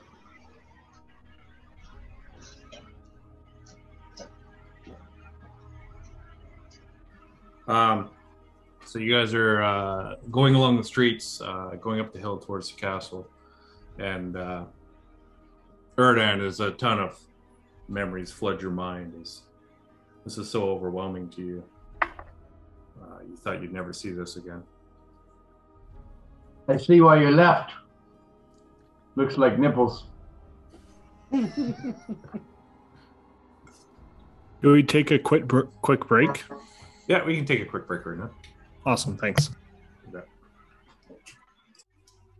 So you guys arrive. I hope you rolled your hit dice for a short rest or whatever you need to do. You get ushered into kind of a guest quarters, and you guys are able to kind of clean up, and there's people there to, give you a bath and fix your clothes, and you can there's food and wine all spread out for you. It's quite the spread, and you guys can just kind of get your thoughts straight, and he says we will meet with the king in about an hour, and then he leads you guys. Eat all the carrots. You eat all the carrots? There's a big bowl of carrots there. Yeah, I eat all the carrots. He's just so full. He's just stuffed with carrots. You got really good vision. Your perception is now double. What's up, Doc? No. With that. So the hour goes by, and the attendant comes in and he leads you through the castle, and you come into this grand ballroom, the throne room. And at the end, you see the royal guard lining the walkway with columns, and the king's thrown ahead, and there's tables around there for their and other chairs for all his advisors. And you walk up to the king, and the attendant introduces you. And do you guys have a name, all of you? No. All right. We have the party from Waterdeep, sir, my lord, and I present Vitaris, your ambassador, who went to Waterdeep to meet L'Oreal Silverhand. And Vitaris tells him the story of what happened and on your journey back, and losing the amulet. And he doesn't mention anything about Jarlaxle, but he does say they were, accompanied on the travel up to the storm with Jarlaxle's ships. And that's the story he tells you. And the king greets each one of you, hello. And do you have anything else to add to the story? That sounds like quite the harrowing. Yes, you're currently infiltrated by Drow at this very moment. Yes, we've captured them. We were going to hand them over, and No. Your emissary, when he lost his necklace, we believe it was a Drow ploy. Vitaris kind of drops his head, and he says, "We have a ship that travels under the water like a manta ray." And the king kind of ponders that for a while, and he says, even that the gods have protected us underwater. I'm sure the creatures under the sea would protect us. The storm does not just end at the top of the water. Yes. We've seen it here now. They would. And then he looks over at Vitaris, and what happened to your amulet? And he says it dropped into the water.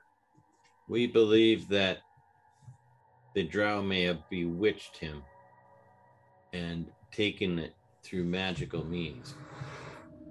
And Vitaris looks Otherwise, embarrassed. Vitaris would have taken a jump off of a ship all on his own accord, hundreds of feet above the water. And the king looks at him wide-eyed, like, "Is this true, Vitaris?" And he's embarrassed. He didn't really want to say it. He goes, "I owe these men my life. It is true. I was bewitched by something that came over somehow. I leapt off the ship. I don't know what came over me." And the king seems very concerned. He says, we will talk about this in our war room. And I'd like to warn him of the strength of Jarlaxle. Do you have proof of his involvement in this? We have no proof of his involvement in the original Drow infiltrating. I keep on forgetting the name of this place. Waterdeep or Evermeet? Evermeet. We have no proof of Jarlaxle having initial involvement in the Drow's infiltration of Evermeet, but he most certainly has infiltrated today and may be looking to free the Drow prior to their escort back to Waterdeep. And he looks at you. But do you have proof of this? I don't know you. Like, how do I know but this Jarlaxle, no proof at all. But Jarlaxle is very strong, and I urge you to beware. You were talking about an open lord of Luskan infiltrating the Isle of Evermeet. Those are serious accusations. I wouldn't say infiltrate, but definitely came here. What would you say, Shadow Master? Yeah, he came here uninvited and unannounced. Invaded is a strong word. In a ship. I didn't say invaded, infiltrate. In a ship that runs underwater. Yes. That I can guarantee is true. We have witnessed that. And he looks at Vitaris. Have you seen this ship? And he shakes his head. No, my lord. I have not seen it. And he looks. Has your captain seen it? He's talking to one of you guys.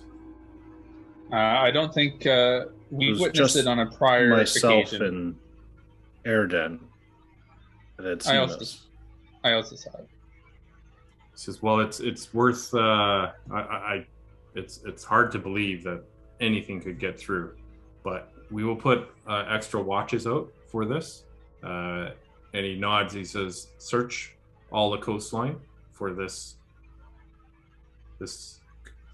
contraption. If it's true, we'll find it. Hopefully, we'll double the guards everywhere. If he's thinking about rescuing his friends, he'll be stopped." I don't believe he has friends, nor would he care to rescue them. I know stories of this Jarlaxle, but I've never met him. He is a drow. Yeah, they can't be trusted. They have no loyalty even to each other, unless it meets their schemes.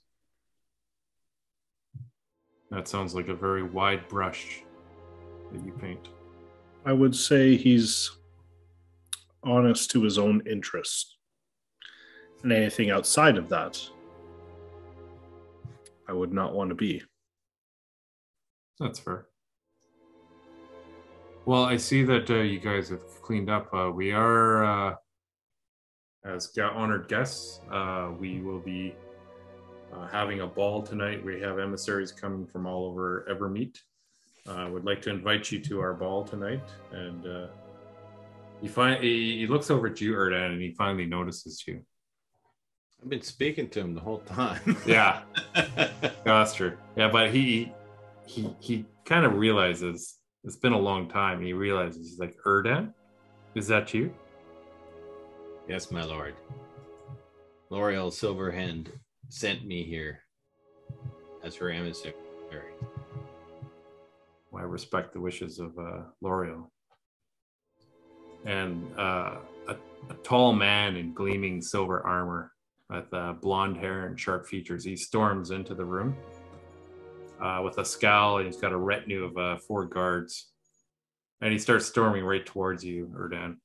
And you recognize him. His name was Rotasso. And he was a brother of someone that you knew. And the king looks over and he goes, our Lord of Justice, Rotasso. He comes in and he stops almost mid-sentence as he looks at the guy's face. And he says, "My king, this man was banished from Evermeet. He should not be here."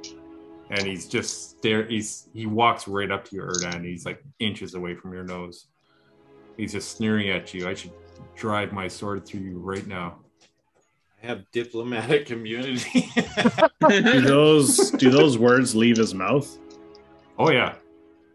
Then I will bonus action teleport behind him and draw my blade in the same fashion as it. And your head might fall the split second after. And you feel 4 points of swords at your neck from his retinue.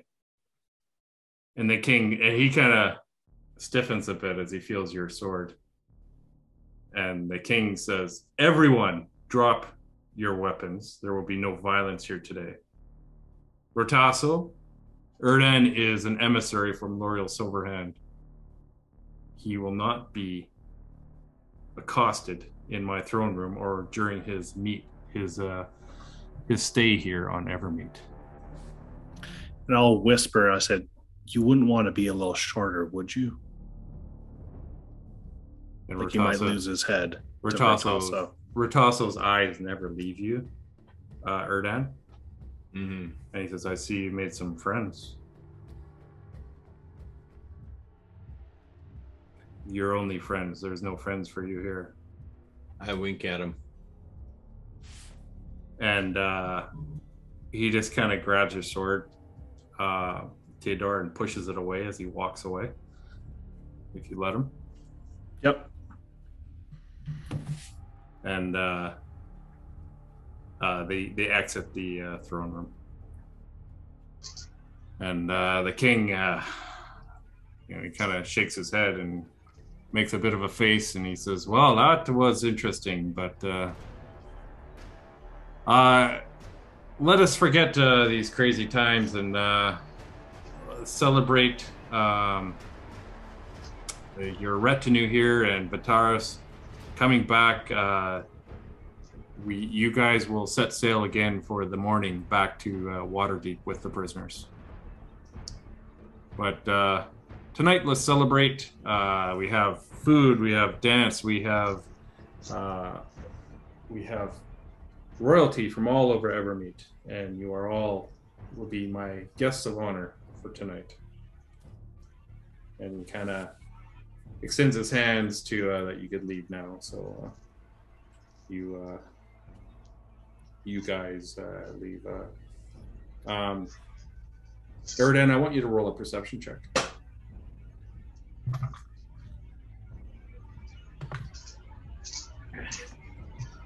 Uh, 15. Yeah, you kind of look around. You see some familiar faces, some new. They're all kind of looking at you, not sure what to think of you being here. They all know that you were banished from Evermeet. Very strange to see you here again. And you guys are escorted out of the castle, and you're back in your guest house, which is attached inside the castle. Is there anything you'd like to do? You have the run of the town. You could sit here and chill. We I want to go see if I can some find shopping done. But I'd like to go see if I can find a martial arts place. A martial arts place? Yeah, like a dojo or something. Okay.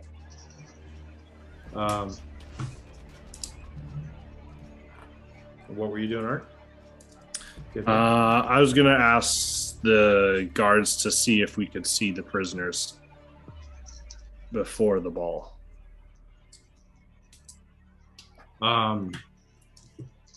He says, let me ask. I think I'll ask the king, not Rotasso. I'll get back to you. Well, the man who wishes to be shorter, probably a better idea And not to ask him. He kind of snickers and goes, "Yeah, that guy."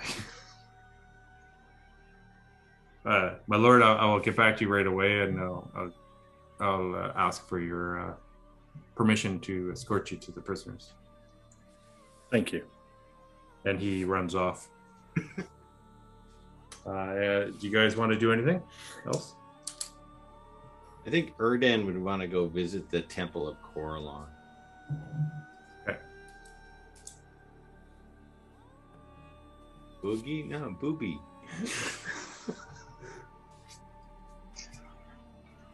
Okay. Vincent and Lucan. How about you guys? And Jack? You guys feel like they're not too concerned? They don't believe us? Doesn't that seem a little weird?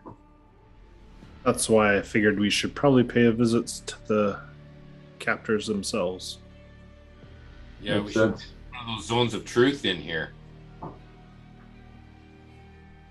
It seems odd to me. I'm They sure don't seem- there's a Temple of Coralon that we could go and talk to some clerics of the order who might be able to help us with the zone of truth. Yeah. We have a cleric of Gorlon that could do that? I don't know if I can do Zone of Truth yet. No, but I mean, surely in Evermeet there is a temple to Coralon. Mm-hmm. You know, like this is the homeland. It's This true. is Mother. Russia? No, it's Mother Evermeet. Mother Evermeet. They got good vodka. It is the Mother Evermeet. Is there a temple around? I can do Zone of Truth. There is a temple in town, yeah. And people could direct you to that, so. Yeah, but Zone of Truth, you have to wait till tomorrow to do it, right? Yeah. But maybe there's a cleric at the temple who, you know, he's got his. I'm sure they've tried everything on these drow they can. And I think that what you guys are experiencing is isolation and overconfidence. They will not listen to us. They think we are country bumpkins. It's a very elven thing, I suppose, but it seems odd to me. And Jack, you're getting a lot of looks. Stop. You might be the first Harkonnen on Evermeet. Erdan? That too. Paragon. Harkonnen. Oh, Harkonnen. Dune. Yes. Where is that from? The Expanse? I collect No, spice. it's Dune. Oh, Dune. Right. Yeah, you're all oily. I'm very spicy. You might be the first Haragon. Haragon?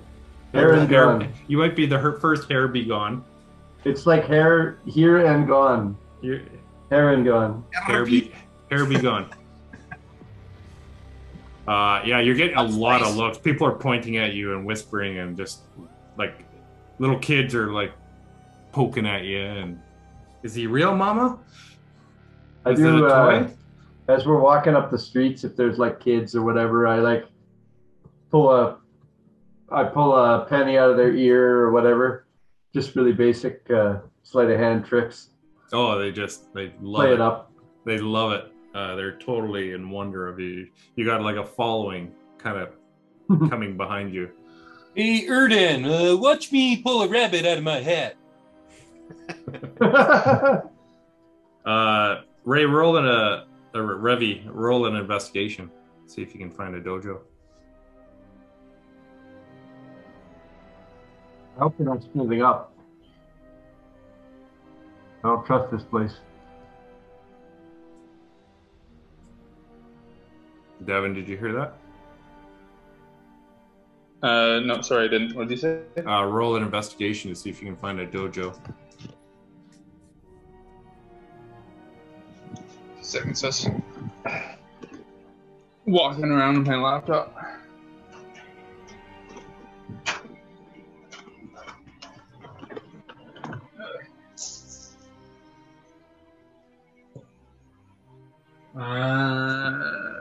Maybe only, is it 12? Yeah, it's a 12.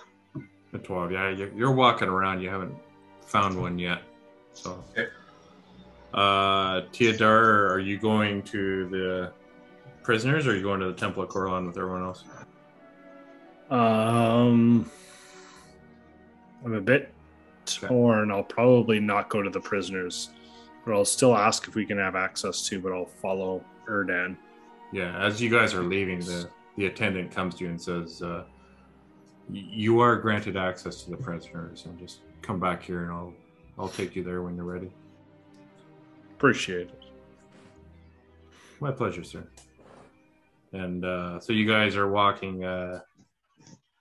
Jack is doing his little coin tricks out of elven ears and doing some big hops, and kids are laughing, and people are pointing and kind of amazed. This strange creature. Juggling daggers. And you come to this beautiful temple.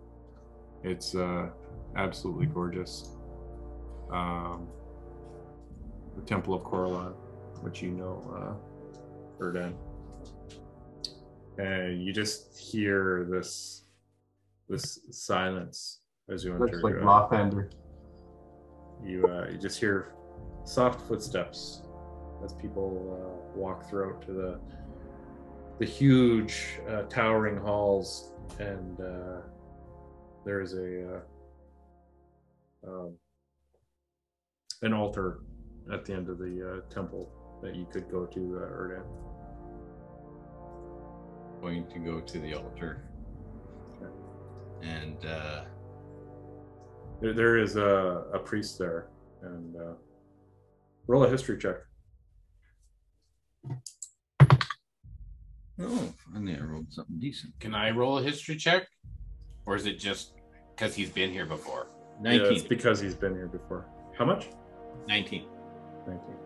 So it's been years since you've been here, and it's hard to recognize him, but you see the facial features, like the hair is grayer. This is a priest that you knew when you came to pray to Corlan. His name is Vitalis. He doesn't seem to... Vitalis? He just kind of glances at you, and he just, gives you a nod, and he's looking through his books and at the altar there. Been a long time, my friend. And he kind of stops what he's doing, and he looks up at you, and he's squinting at you. And he's like, do we know each other? Do not recognize me. You look familiar, but it's impossible. Is it you, Erdan? Yes, my friend. What are you doing here? You'll be arrested. I've been sent here by L'Oreal Silverhand. And he touches his forehead in respect to L'Oreal. You see a giant statue of her in one of the columns there in the picture. My son, I was devastated when you were banished. Welcome back. And he comes down and he gives you a huge hug, and he's almost tearing up. You guys were pretty close. You got to know him. He taught you all about Corlan, and he's you didn't part your hair in the middle, but you did hang out in the temple quite a bit and got to know him, and he was a good friend.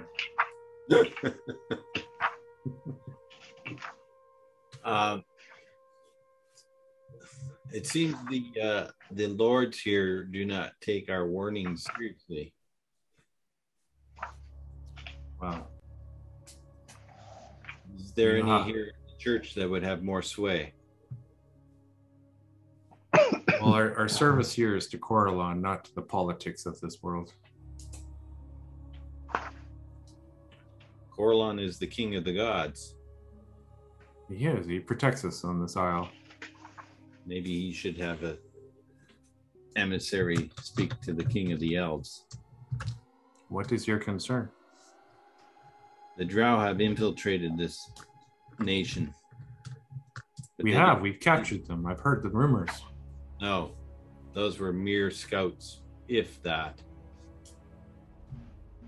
What do you mean? They were sent here, smuggled here to send someone to leave the island with a key to enter, and then that key was stolen. Deliberate ploy on the behalf of someone else. That is concerning. Have you told the king? He will not listen. You have proof of this? No physical proof. Only knowledge of the characters involved. Erdan, we know what happened when we didn't have proof. That forced you out of here. Sometimes a man's word should be taken. An elf's word. An elf's word. He looks at you. Man. Oh, okay, I got you. And he says, maybe we should pray on it. Will you pray with me? Yes, I will pray with you. Okay, so you can take, you sit down and pray with him. You take 10 temporary hit points. And if you're not already healed, you get healed to full.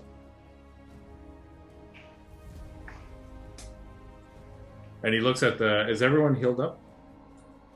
Roll hit dice, yeah. He pulls some acolytes over, and anyone who needs healing gets healing to full.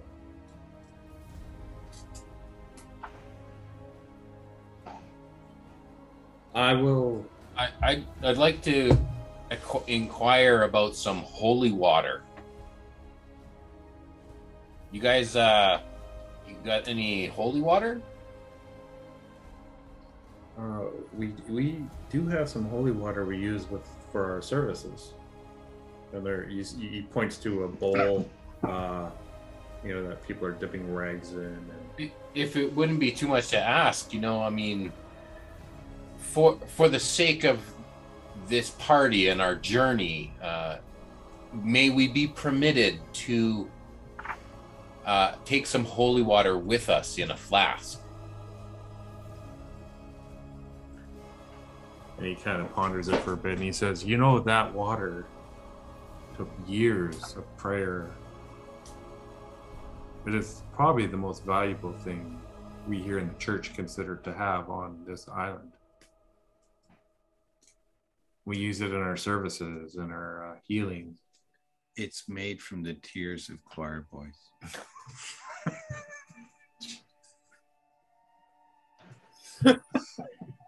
It shouldn't have taken years then, should it have? Just fills up in seconds.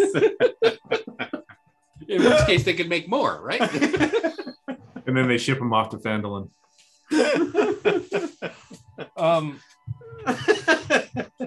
Can I try and persuade him to give me just a flask full?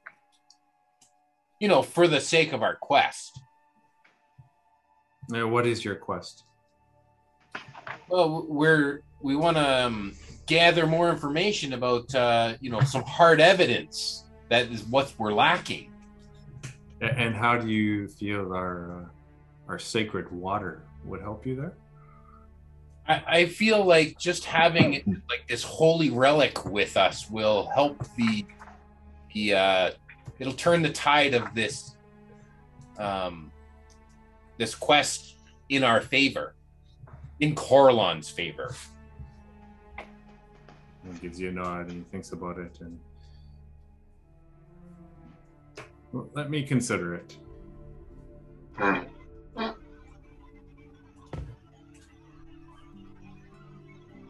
Adar will walk up to Jack and kind of just nudge him in the shoulder a bit.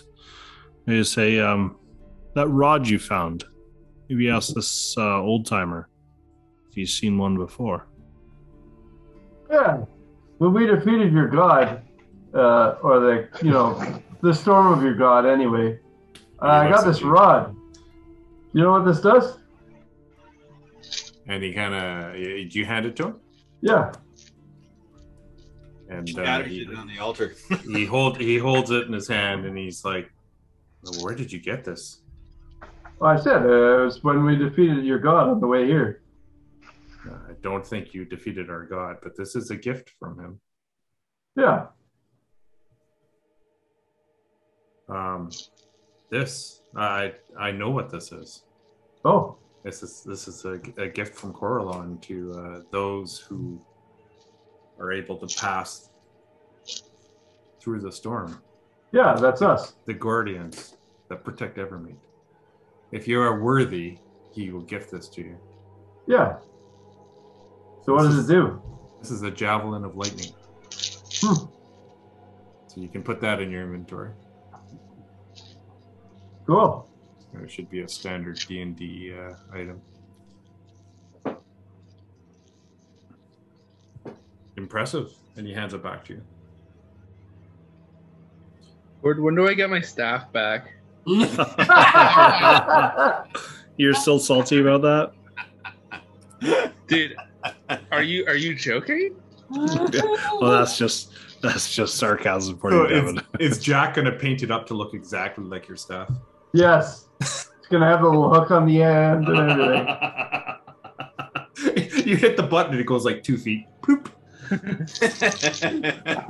But it'll still drive him nuts. Fatalis, he talks to you a bit more. He talks to Erdan about your travels and things that have been happening on Evermeet, and he talking about how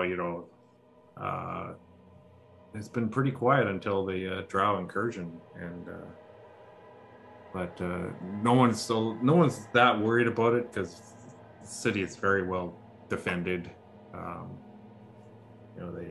The Navy is very strong and lots of soldiers, so they're not too worried about it. They feel like they could respond to any type of need. It will be a sinister invasion, not a front attack. I think we should have the Zephyr parked not in the harbor, but somewhere inland. Up high? Like, and Fatalis says, well, there is the reflecting lake in the middle of town. That's probably deep enough. Let's do that. Let's go to But is it freshwater or saltwater? It is a freshwater lake. It's not connected then. No. Ship can fly. For there. That way it's not in the harbor when all the other boats sink. There's a small river that leads out to the ocean from the lake, but it's fairly small. Yes, but we could fly the boat. Well, you've been here before. You know where a good place would be. Yeah. So you remember the reflecting lake in town. It's actually in a large park in the middle of town. And there's walkways around it and stuff. And Central Park? It's like Central Park, yeah. In the middle of town. Okay. Yeah. I want to go down to the dock and ask the captain of the Zephyr to go park the boat there. Okay, so you guys are leaving the temple? As a precaution, yeah. Okay. Oh, So did I get any of the holy water? Like I said, I'll consider it. I thought that was... I'll bless some water for you one day. Yeah, it's only cost you a few gold to do that in an hour. You can cry some tears into the flask. I need a little boy for that. Oh, man. So you leave and you head down to the docks. Yes. Okay. I think Theodore had the had the right idea. We should talk to the drow before they disappear. Well, why don't you guys go see the drow? I don't know. Sure. We all go together. Let's all go. Why not? Yeah. So you go back to your temporary accommodations, and the attendant he's there for kind of to help you and get you around and all that stuff. So so you went down to the docks and told the captain of the captain? Zephyr that he should probably park his ship. He says he looks at the dock master and he says, "Is that okay?" And the dock master is never been done before, but there's no rule technically against it. Sure, yeah, no, that's okay. And so they make the preparations to move the Zephyr. So the attendant he brings you further out of the kind of the castle ward area and brings you to the Justice Building, and he takes you in through a back door because he knows that the Lord of Justice is. You would meet him if you went through the front door. And he says, "Just follow me." And he takes you down these narrow stairways and through some doors, and he meets up with a friend, and he says, they talk and they agree, and okay, he takes you through another door, and the guard looks at you as you arrive. There's a door with a small window in it with kind of bars on it. And he says, "Yeah, the drow are in here. I can't let you in the door, but you can speak through the door." And the attendant waves his arm to the door if you guys want to step up. We all huddle around with our heads in the door.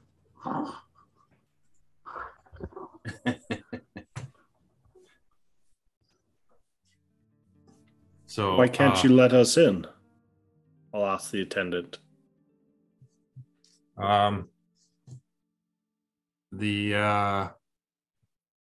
This is about as far as we can take this. We can't risk him getting out or escaping, and there's no way we're opening this door. So I want to look at the individual in the cell. Okay, so you see this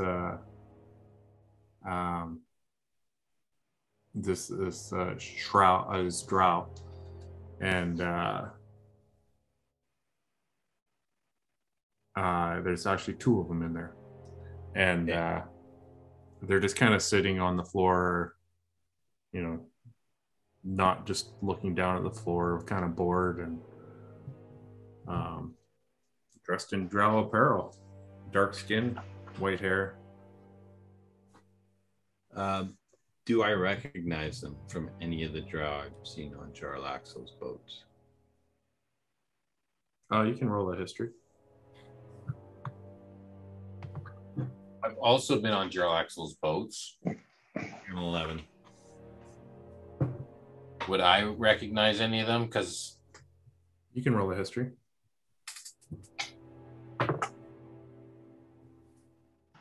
I got 14. Oh no, that's 16. You guys don't recognize him. Okay. They hear some movement out the door, and one of them looks up.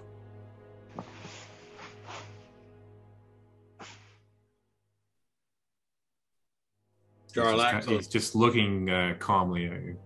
I say to him, Jarlaxle's come to retrieve you. And he just looks at you unblinking without making any motion or recognition or any kind of emotion on his face. Doesn't say a word. Just stares at you.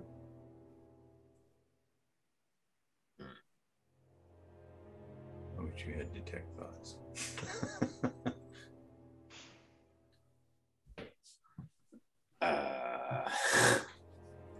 Nope. Okay. He kind of spits on the floor. Looks back at you.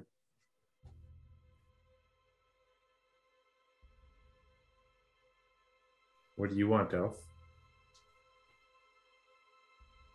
Have you been treated well here? I'm alive.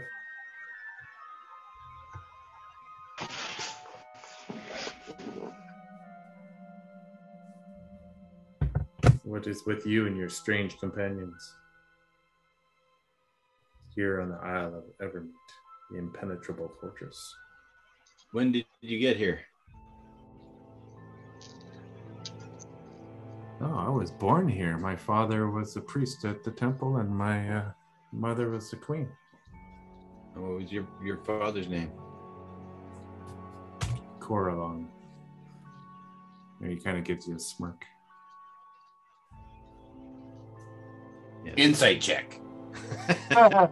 He's telling the truth. He's really a demigod. Yeah. It's pretty obvious he's being sarcastic.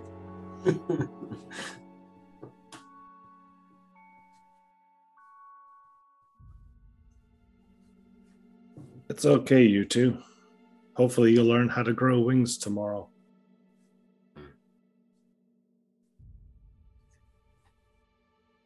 Just leave them in this cage. They're used to being in a hole.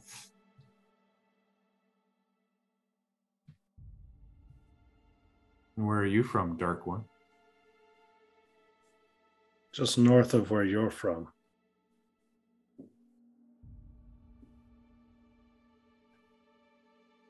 He kind of looks at you.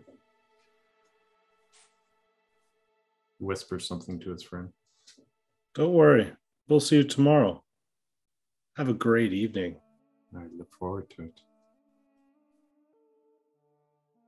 I poke my head in to see what they look like. Just because I've never seen a drow before. Yeah, I mean, they're in dark clothing. They're wearing dark armor. They're dressed for infiltration in the dark, not to be seen. I want to ask the attendant guy what they don't have did their you find armor, of on course. these? They don't have their armor on. It was taken What away. did you guys find on these guys when you captured them? Where were they found? Well, they were found down by the docks. Did they have any weapons with They're them? actually they were seen in the woods near the shore, spying on our warships. Oh, We caught these two, but one did evade our capture. was it sunny out?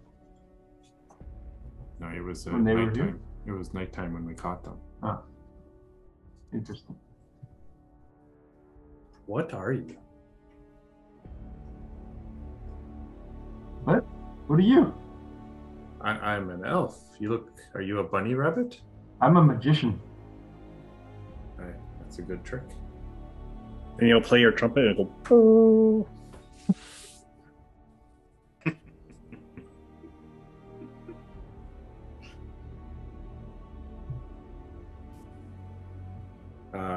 So the guard kind of looks at the attendant and, is there anything else?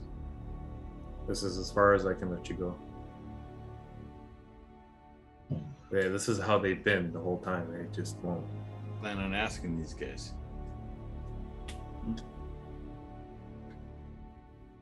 We know I was hoping sent, to. right? We don't know that, but it's probably a good idea. We didn't know that we wouldn't be able to get in there and make them talk. It's okay. We've got like 2-3 days on a ship, 100 feet above the ocean, in the sunshine. Maybe they'll get a tan. And if you're still at the window, one of the drow just look up to you and gives you a big smile. A grin. Like I said, I hope he got wings. He just looks at you. Walk away. All right. Cape Swish. The attendant takes you back to your housing area there. There are garments there if you want. There's some really nice kind of garments that formal wear and all that. If you want to wear it, or it's up to you. They said we just picked some random stuff. If you'd Anything like that fits for me? the ball. And Erdan, there's a box presented to you, and the attendant says, "Your mother came to me and wants you to have this." Care package. Okay. Lunch is for a week. You should see your mom if she's here, shouldn't you? So, and it's the formal wear you had when you lived here on Evermeet, and you never had time to pack it. It's yours. It's your formal wear, and you can decide what it looks like. My family while I'm here. Because you've been banished, and you're yeah. She said she can't see you, but she wanted me to tell you she thinks of you. Why can't you? Your father is fairly stubborn, and you know how he can be sometimes. Elven lords, protocol and everything. But your mother does miss you. They will be at the ball tonight.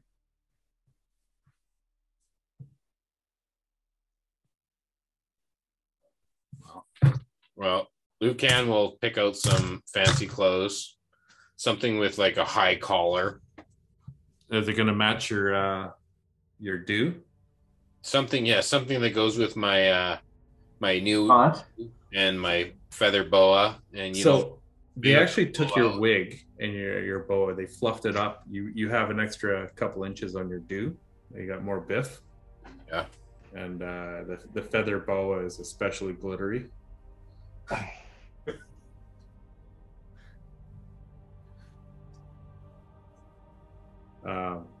And if you guys want to grab some formal wear, you guys can describe what it's like later on, but you can pick it out. I grab a second tuxedo. Second tuxedo? Yeah, I'm already wearing a tuxedo, but I'll take another tuxedo. And you don't take the bottom, you just take the top again? Yeah.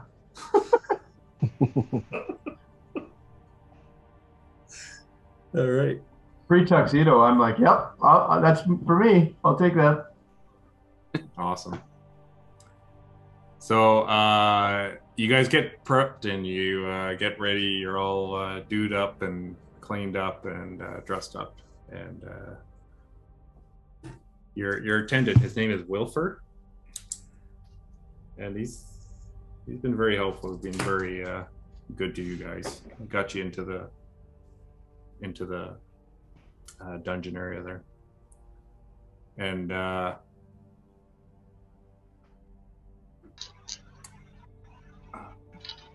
he says, "Oh well, it's time to go. Let's go to the ball."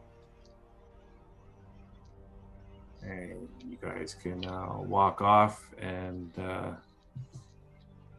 you walk into it's a different room. It's a huge ball, big giant doors open up, huge dance floor in the middle with columns surrounding it. On the outside, there's tables of food.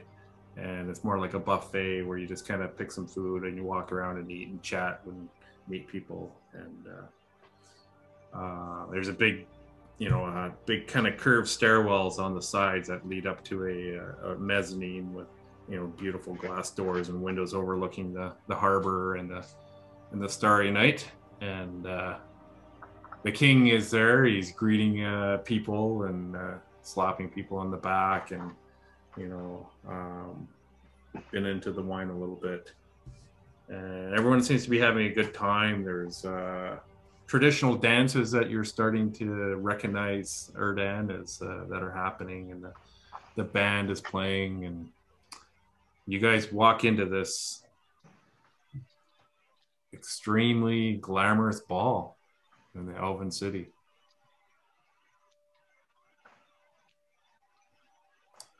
What would you like to do? Erdan, look around. Do you recognize anyone? I'm gonna try and see if I can find my parents. Sure. Roll an investigation. Theodore will try and find the Lord of Getting Shorter. 8. Okay. You see him. He's kind of has he always has a retinue around him. What did you roll, Erdan? 8. 8? Yeah. Takes you a while. You haven't seen them yet. Maybe they haven't arrived. Okay. Lucan and Revenant, Vincent, and Jack. These beautiful elf ladies, they come up and grab you and pull you out onto the dance floor. And Jack, it's actually it's a little girl that was following you around today. And she's like, "Will you dance with me, Mr. Bunny?" Oh, wait, I'm one of those hot mamas. What? That was the most garbled thing I've ever I heard. couldn't understand anything with that. Dude. Oh. Take the marbles out of your mouth, dude. So she asks you to dance with her. She steps on your feet. Hard not to. So Revenant, Lucan, Vincent, are you guys accepting the dance? Absolutely. Okay, all of you can roll a performance check. Uh-oh.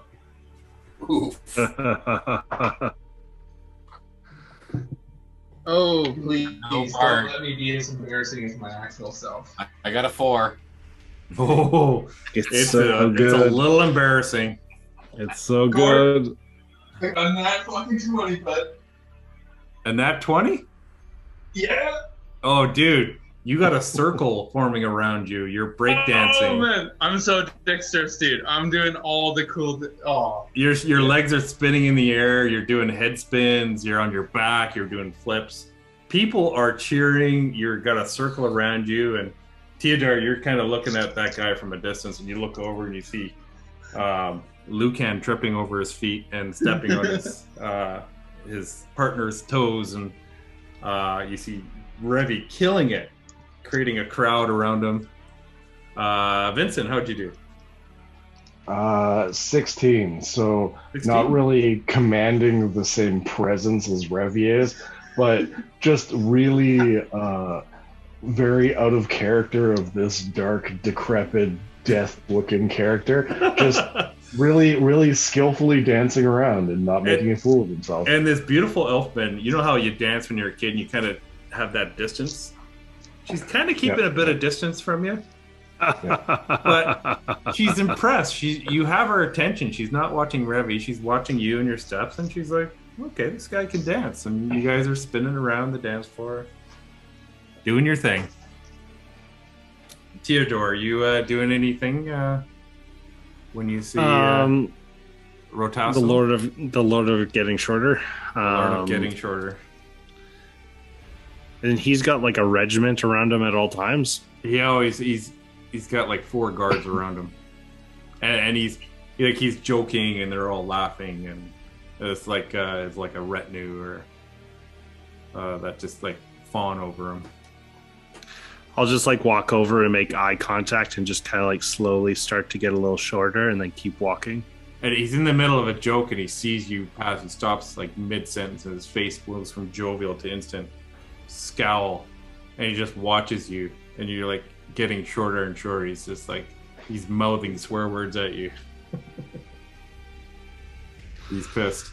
I'll just walk over to the other side of the room and kind of find a corner to just lean back and kind of watch the room a bit. Sure. After a while, Jack, what are you doing? I got 9 on my performance check. Oh yeah, you You step on that girl's foot and it hurts. Yeah. She screams and she's crying. I'm not really paying attention to her because I'm jealous of all these maidens that are dancing with everyone else. You're supposed to be my date tonight, not step on my feet. Now pay attention. And she grabs your hands and starts dancing with you again. I still don't pay attention.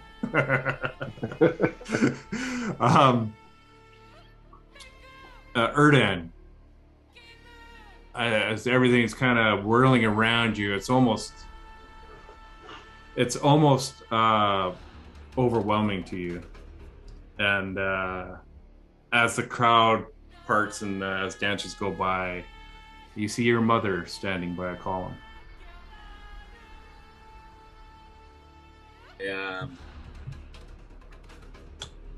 I go and ask her to dance with me.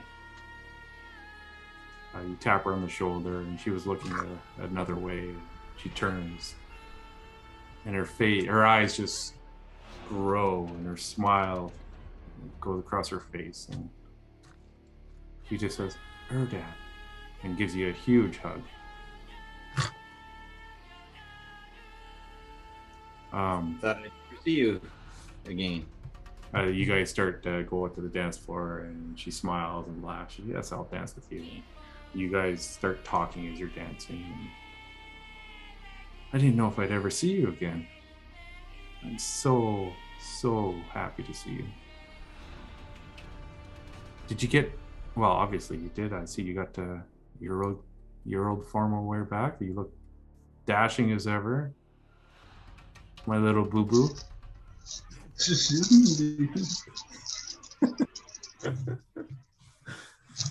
Well, I guess I shouldn't call you my little boo boo anymore. Were any of us close enough to hear that? Dude, All of you have to roll a perception. I only have to see her lips move. You were tripping on your. So you all have to roll a perception if you want to see that. I got 23. Hey! Theodore saw it and heard it. I also got 23. Yeah, you were good. Jack saw it or heard it. I only got 19. No, it was tough. It was a 20 or better. I heard you crossed the storm. Yeah, we were forced to. That's unbelievable. There's only been a few people in the history of Evermeet that's ever done that. That's unbelievable. Are you okay? Well, I'm standing here in front of you. It's just so good to see you, Erdan. Your father, and she kind of turns towards where the king is, and you see your father. He was standing beside the king, and he's looking at both of you. And as soon as you turn, he turns away and starts talking to the king. He's stubborn, as he always has been. He wanted me to ask you how you're doing. I'm doing as good as could be. Considering. We both miss you, Erdan. Just tell her that you love her. It's just not. Put your head down and give your mom a hug. I do. Yeah, and she just gives you the big monkey hug. She doesn't want to let go. And she, before you kind of break from a hug, she whispers into your ear, "There's someone else who misses you." She kind of pulls away, and she kind of looks up towards the balcony, and you see this beautiful elven woman up there. Jack is right beside her. I was gonna say, do we hear the music of Dirty Dancing come over the speakers as like he's looking up? and you'll never forget her face, Erdan. This is the love of your life. This is Liana, and she's just overlooking the ballroom and the dancing. She's alone up on the balcony, and your wife looks at you. You should go to her.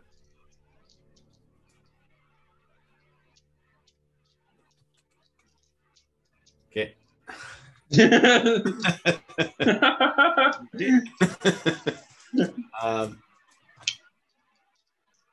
Is she looking right at me or what? No, she's looking over the ballroom, almost like she's looking for someone.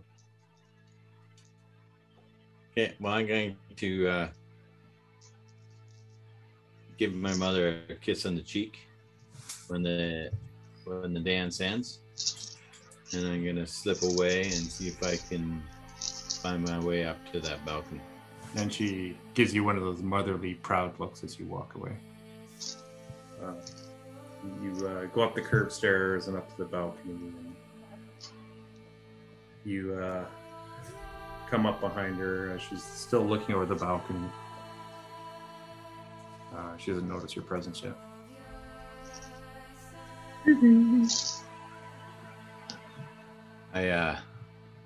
Please don't goose her.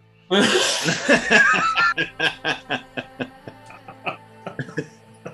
clear my throat. She startles a bit and she turns around. And her mouth is kind of hanging over. Her eyes are wide. And she just jumps into your arms and gives you a hug and starts bawling.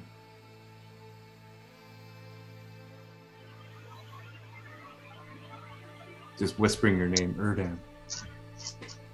I thought I'd never see you again. I just hold her. I don't say anything.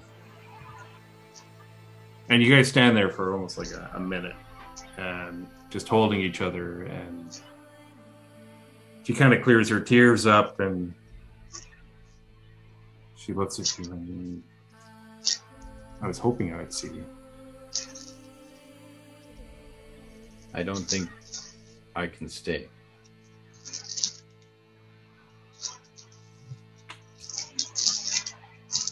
You're going back tomorrow is what I've heard. Didn't want to cause you couldn't leave without seeing. Erdan, I don't know what to say. When I saw you standing over his body, I just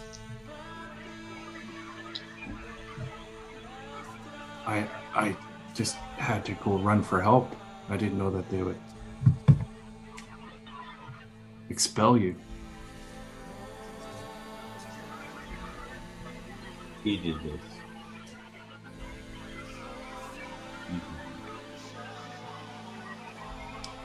I don't know what to say. And I know he was going for my, both of you were kind of going for my attentions, and he could be a jerk, but I didn't wish for Perrin to die. I don't know what happened before I got there, Erdan, but I just wish this didn't happen. I had no choice. He gave me no choice. Listen, he was a friend of mine. As much as you guys never got along, but I lost 2 people that night. I did not wish to kill him.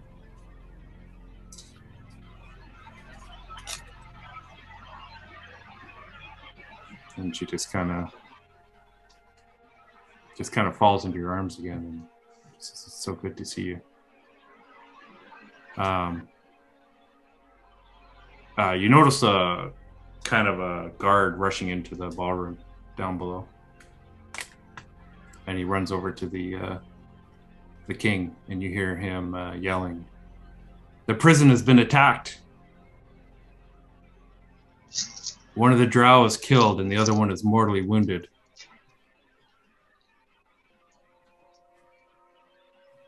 It's like a record scratch as I'm doing like some breakdancing stuff, and I'm just like, and I just say, "Fucking knew it." You kind of look down at the balcony, and you hear him say, "The guards, the drow was bleeding out. The cleric came to heal him, so that we could still have one prisoner, but there was a timed device planted within him by an assassin. It was like a fireball exploded as soon as the cleric approached. The guards, after they came into the cell, but they were ambushed by 2 robed men wearing face coverings. They overtook the guards and ran up the stairs. And we ran after them. There were several dead guards.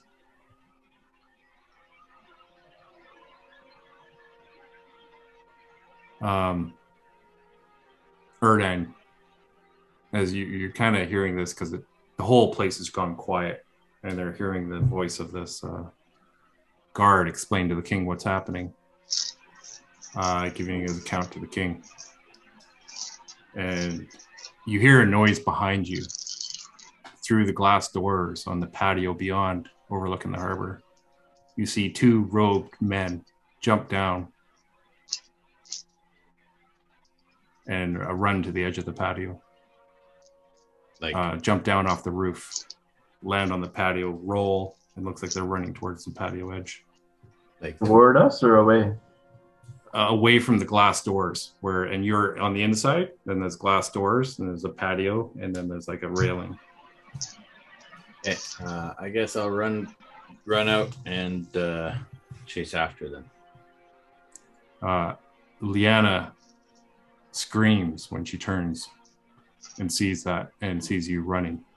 You open the doors, and the first figure starts jumping over the railing to a roof below. And the second figure kind of glances back and sees you open the door, and he stops. He's looking at you. And he almost takes a step towards you, and his friend says, "We have to go."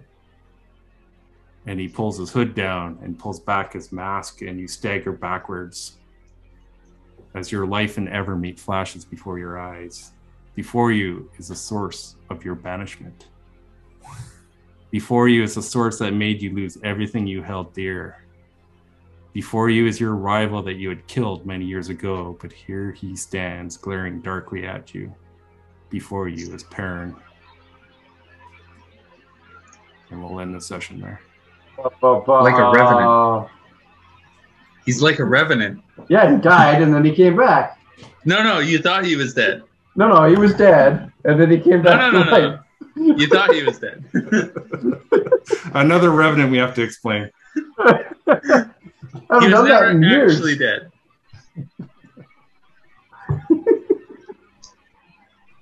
Oh man, good cliffhanger. Mm-hmm.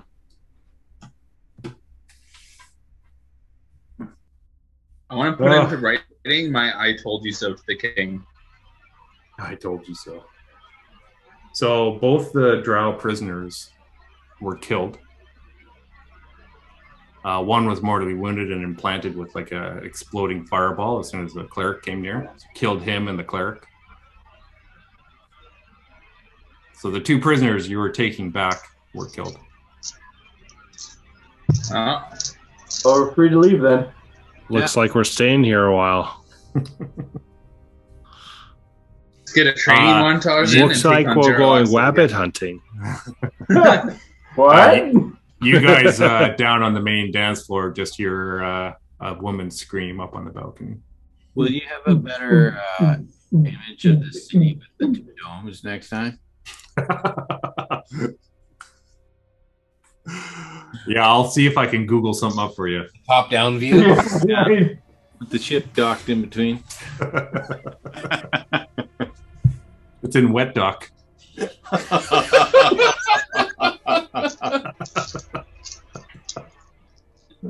I think that's dry dock, isn't it? That's when they get old.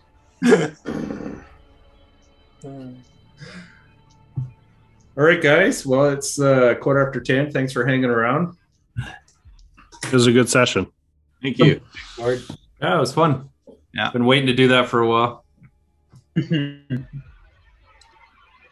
All right, guys. You have a good night. Waiting to do for a while? What's that? You know what I've been waiting to do for a while? Kill Jarl Axel. Oh. Never gonna happen. No. Probably not. There's no chance. Yeah. Someday I'll quivering palm him. Quivering palm him? I don't want to know how you're going to quivering palm him. Knowing Jarlaxle would probably be into it.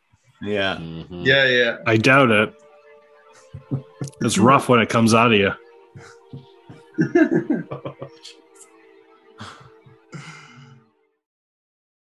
Thank you for streaming this episode of the Mobius Chronicles. Our team at Perilous Pursuits love playing D&D, but your likes, thumbs ups, and subscriptions motivate us to do even more crazy characters, voices, and memorable moments. For streaming options for all of our shows, a link to our Facebook community, and tools and extras that might help your D&D games, go to our website at www.perilouspursuits.com.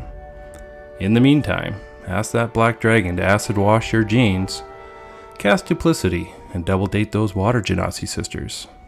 Then meet your friends at the Barge Ride Inn, and drink some ale, roll some dice, and play some D&D.